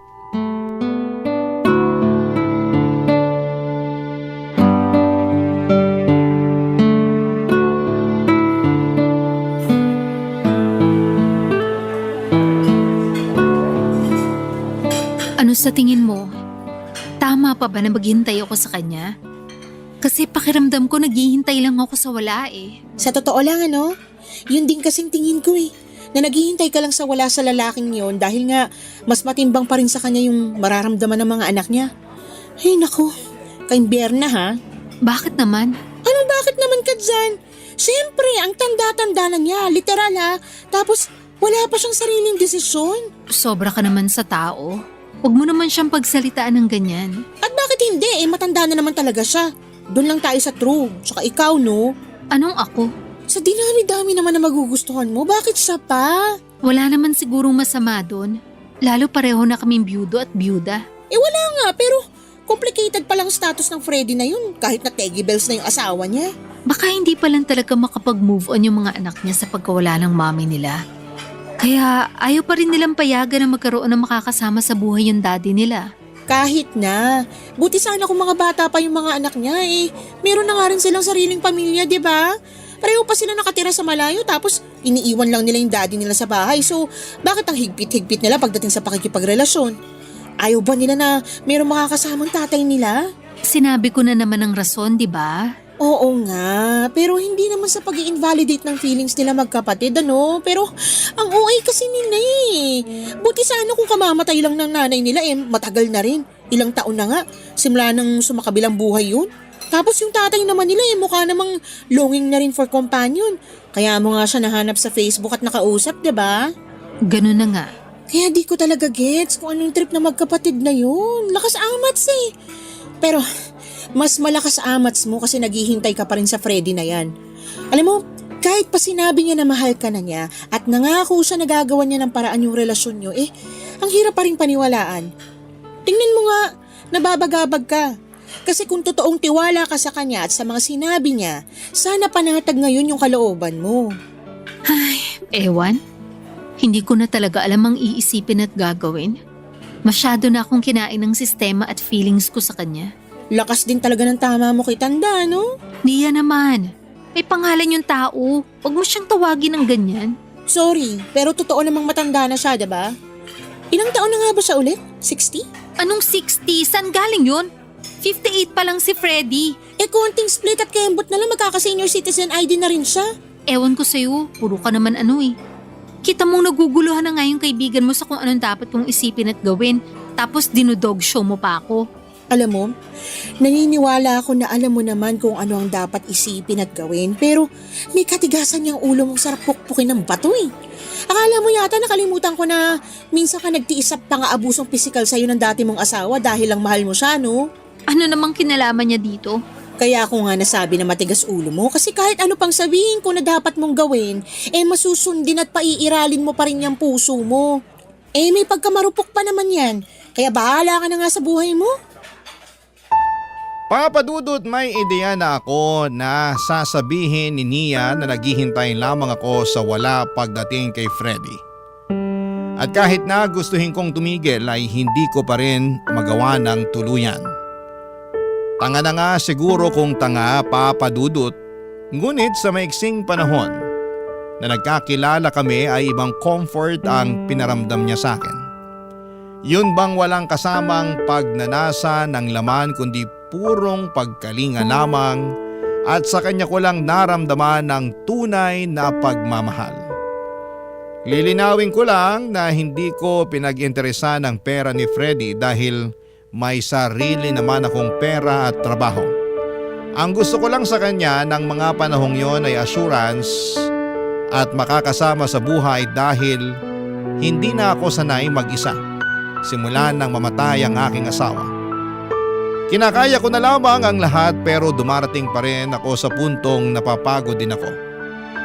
Minsan, hindi ko mapigil ang mapatanong sa Diyos kung bakit hirap na hirap siyang ibigay sa akin yung kahit sa isang bagay na gusto ko. Gayong hindi naman ako naging masamang tao. Nakakalungkot lang kung iisipin na hindi siya patas para sa lahat at sa iilan lamang. Mabilis na lumipas ang ilang buwan ngunit wala pa ring progreso ang kung anumang relasyon na namamagitan sa amin ni Freddy hanggang sa napagod na lamang ako, Papa Dudut.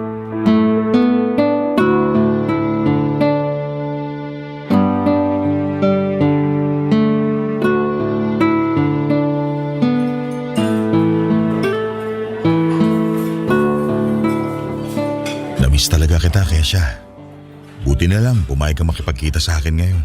Ayoko nga sana pero hindi naman kita matiis. Naiintindihan ko naman kung hanggang ngayon nagtatampo ka pa rin sa akin. Ang laki ng pagkukulang ko sa'yo. Hindi lang malaki, kundi napakalaki. Biruin mo, 2 linggo ka lang namang hindi na naman nagparamdam sa akin. Ano sa tingin mong naramdaman ko noong mga panahon na yon? Sige nga. Pasensya ka na talaga pero biglaan kasing umuwi sa bahay yung bunso kong anak. Kaalis niya lang kahapon kaya ngayon lang kita naayayang makipagkita. Ayan na naman tayo eh. Anak mo na naman pala ang rason mo. Hindi ako nagrarason. Nagsasabi ako ng totoo. Ewan ko. Pero napapagod na ako maniwala sa'yo. Bakit naman? Nagtanong ka pa talaga? Tignan mo na lang yung sitwasyon natin. Sige nga. Palagi ka na lang missing in action. Malupit pa rito, kausap lang kita isang araw. Tapos mawawala ka na ng ilang araw. O ang malala, ilang linggo na minsan inaabot ka pa ng 1 buwan. Wala naman ako magawa. Lalo na hindi ko alam ang address ng bahay niyo para puntahan ka doon. Yan ang wag na wag mong gagawin dahil baka makita ka ng mga anak ko. Paano na lang kung nagkataong nasa bahay sila, hindi ba? Ewan ko sa'yo, puro ka na lang mga anak mo. Paano naman ako? Baka lang hindi mo alam na nasasaktan ako sa tuwing nawawala ka na lang bigla na para bang bula. At akala mo yata, basta nagparamdam ka na sa akin, ayos na ang lahat ano? Yun kasi ang nakikita ko sa inaakto mo ngayon. Akala mo kung sino ka na walang ginawang kasalanan sa akin. Kaya nga humihingi ako ng pasensya sa'yo. Ang gusto ko lang unawain mo yung sitwasyon ko. Inuunawa ko naman sa abot na makakaya ko. Pero hanggang kailan ko gagawin yun? Basta, bigyan mo lang ako ng panahon. Aayusin ko lahat para sa atin. Hanggang kailan? Hindi ko pa masabi pero maniwala ka sa akin na minamadali ko na. Sa katunayan, kinakausap ko na yung mga anak ko sa kagustuhan ko makakilala ng ibang babae na makakasama sa buhay. Pero sana noon mo pa yan ginawa. Hindi ko naman alam na darating ka sa buhay ko eh. So, kasalanan ko pala. Hindi ko naman sinabi yan. Basta, maniwala at magtiwala ka sa akin, Kesha. Saka lagi mong tatandaan na mahal kita. Mahal din naman kita. Alam mo yan, di ba? Oo naman. Kaya nga labis-labis ang pasasalamat ko sa Diyos dahil pinagtagpo niya tayo. Para sa akin, ikaw na yung babaeng gusto kong makasama hanggang sa huling hininga ko. Kaya nangangako ko sa'yo na gagawin ko ang lahat para mangyari yun. Gawin mo talaga ang lahat dahil ayoko naman maghintay sa wala. Kasi maawa ka naman sa akin, Freddy. Alam mo ang kahinaan ko, pati na rin mga kinatatakutan ko. Sinabi ko lahat sa iyo yun. Naging mahina ako sa iyo sa pag-asang aalagaan mo ko at poprotektahan. Kaya utang na loob naman. Huwag sana ikaw yung maging dahilan para masaktan na naman ako ng gusto.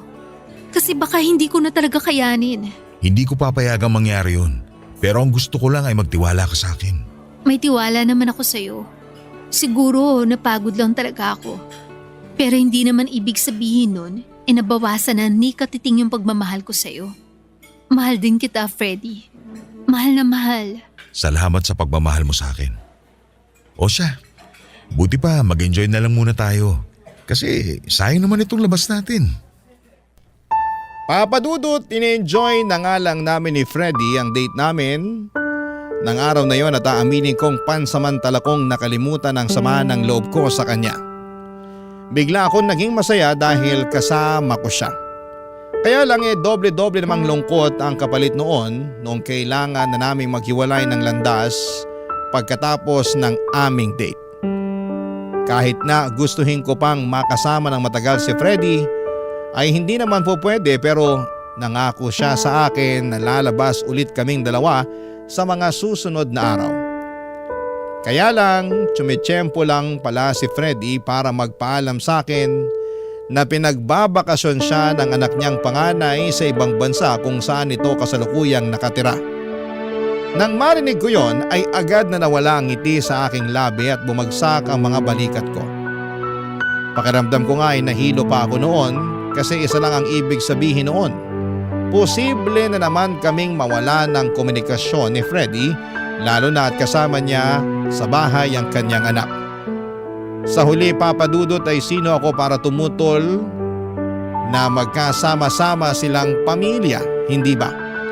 Kaya nagpaubaya ako at kahit na nangako si Freddy na hindi na siya maglalaho na para bang bula, ay hindi pa rin ako masyadong naniwala. At tama ako dahil mula nang isulat ko ang sulat na ito para sa inyong programa ay 5 araw na akong hindi kinokontak ni Freddy. Tanga na talaga akong tanga, pero hindi ko na alam ang gagawin. Sana po'y mapayuhan ako ng mga kabarangay natin kung susugal pa ba ako sa relasyong ito gayong wala rin namang kasiguraduhan ng lahat para sa amin ni Freddy. Babasahin ko ang lahat ng mga payo sa akin ng ating mga kabarangay. Hanggang dito na lamang po ang sulat ko, Papa Dudut. Advance, thank you very much. Sakaling mapili po ninyong i-area ang storya ng buhay ko. God bless and more power sa Barangay Love Stories. Number 1 kayo sa puso ko. Ang inyong forever kapuso at kabarangay, Kesha. Nalilito pa rin sa life ang ating kabarangay. Ano kaya ang maipapayo mo sa kanya? Ibahagi mo yan sa ating comment section para mabasa rin niya.